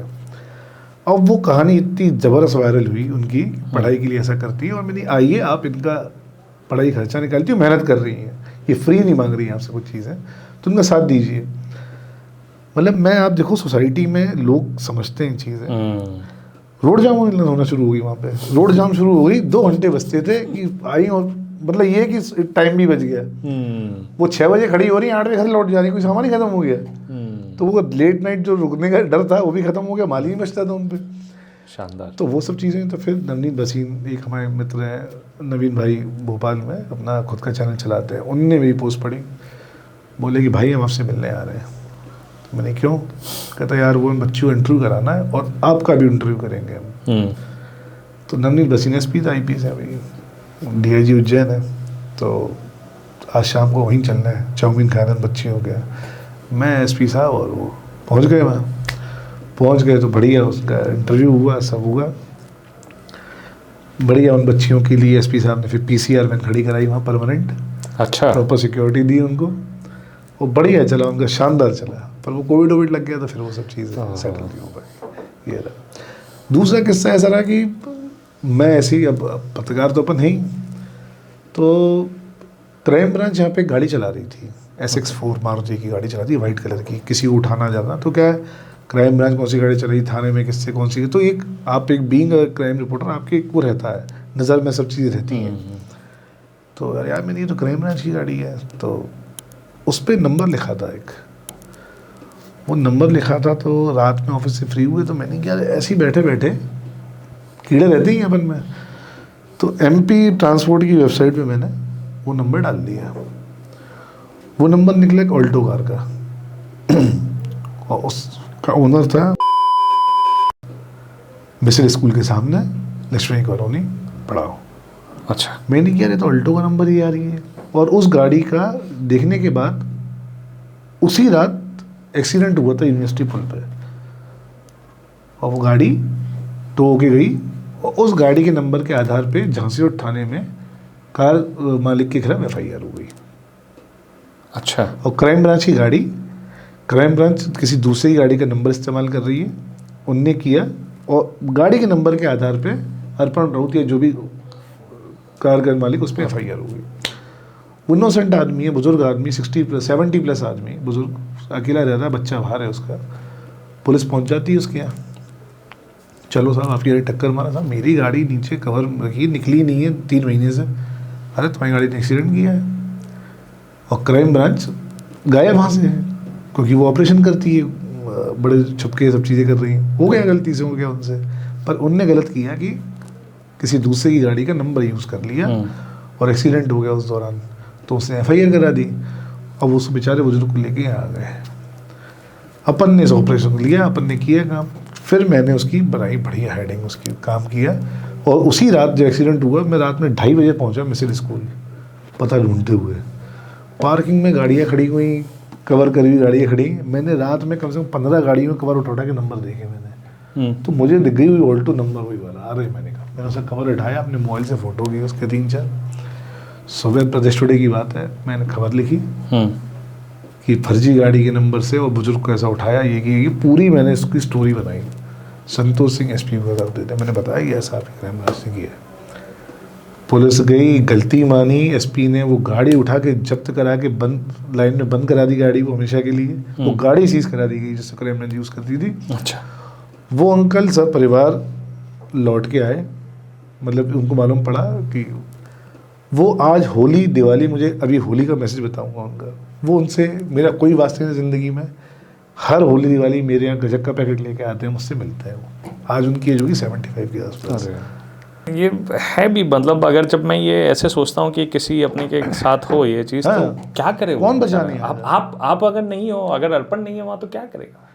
मेरी ना मुझे जाने एक ऐसा मेरे मन में, मतलब मैं एक भाव आ गया जीवन में इसके बाद कि मैं इसलिए करता है कि मतलब ये जो आपने लाइन बोली, मुझे लगता है कि जीवन में यदि ऐसे लोग नहीं बचेंगे तो मदद कैसे मिलेगी लोगों को। हाँ यार। तो मैं इसलिए थोड़ा सा बहुत ज़्यादा सेंसिटिव हो जाता हूँ ऐसे केस में, और बहुत ज़्यादा एक्सट्रीम पे चला जाता हूँ ऐसे मामलों में। और जैसे मुझे लगता है कि जो लोग ऐसे काम करते हैं जो समाज में, चाहे सुधीर सपरा जी हो, अपना विकास हो, ऐसे लोग हैं जो करते हैं, तो इनके लिए क्या ही नहीं कर दिया जाए कि समाज में ऐसे लोग सच में होने चाहिए जो घर से ज़्यादा परिवार के अलावा समाज के लिए सोचे हों। जब ऐसे लोग सवाल उठाना बंद कर देंगे, मदद करना बंद कर देंगे, तो समाज का क्या होगा? सही बात है। कमाल के इंसान है आप, बहुत मज़ा आया आपसे बात करके। जो ईश्वर दे वो कर दो, अपना बेस्ट दे दो, नतीजा छोड़ दो ऊपर वाले, जो होगा सो अच्छा ही होता है फिर वो। सही है यार। थैंक यू सो मच यार अर्पण भाई, बहुत मज़ा आया। Thank you so much.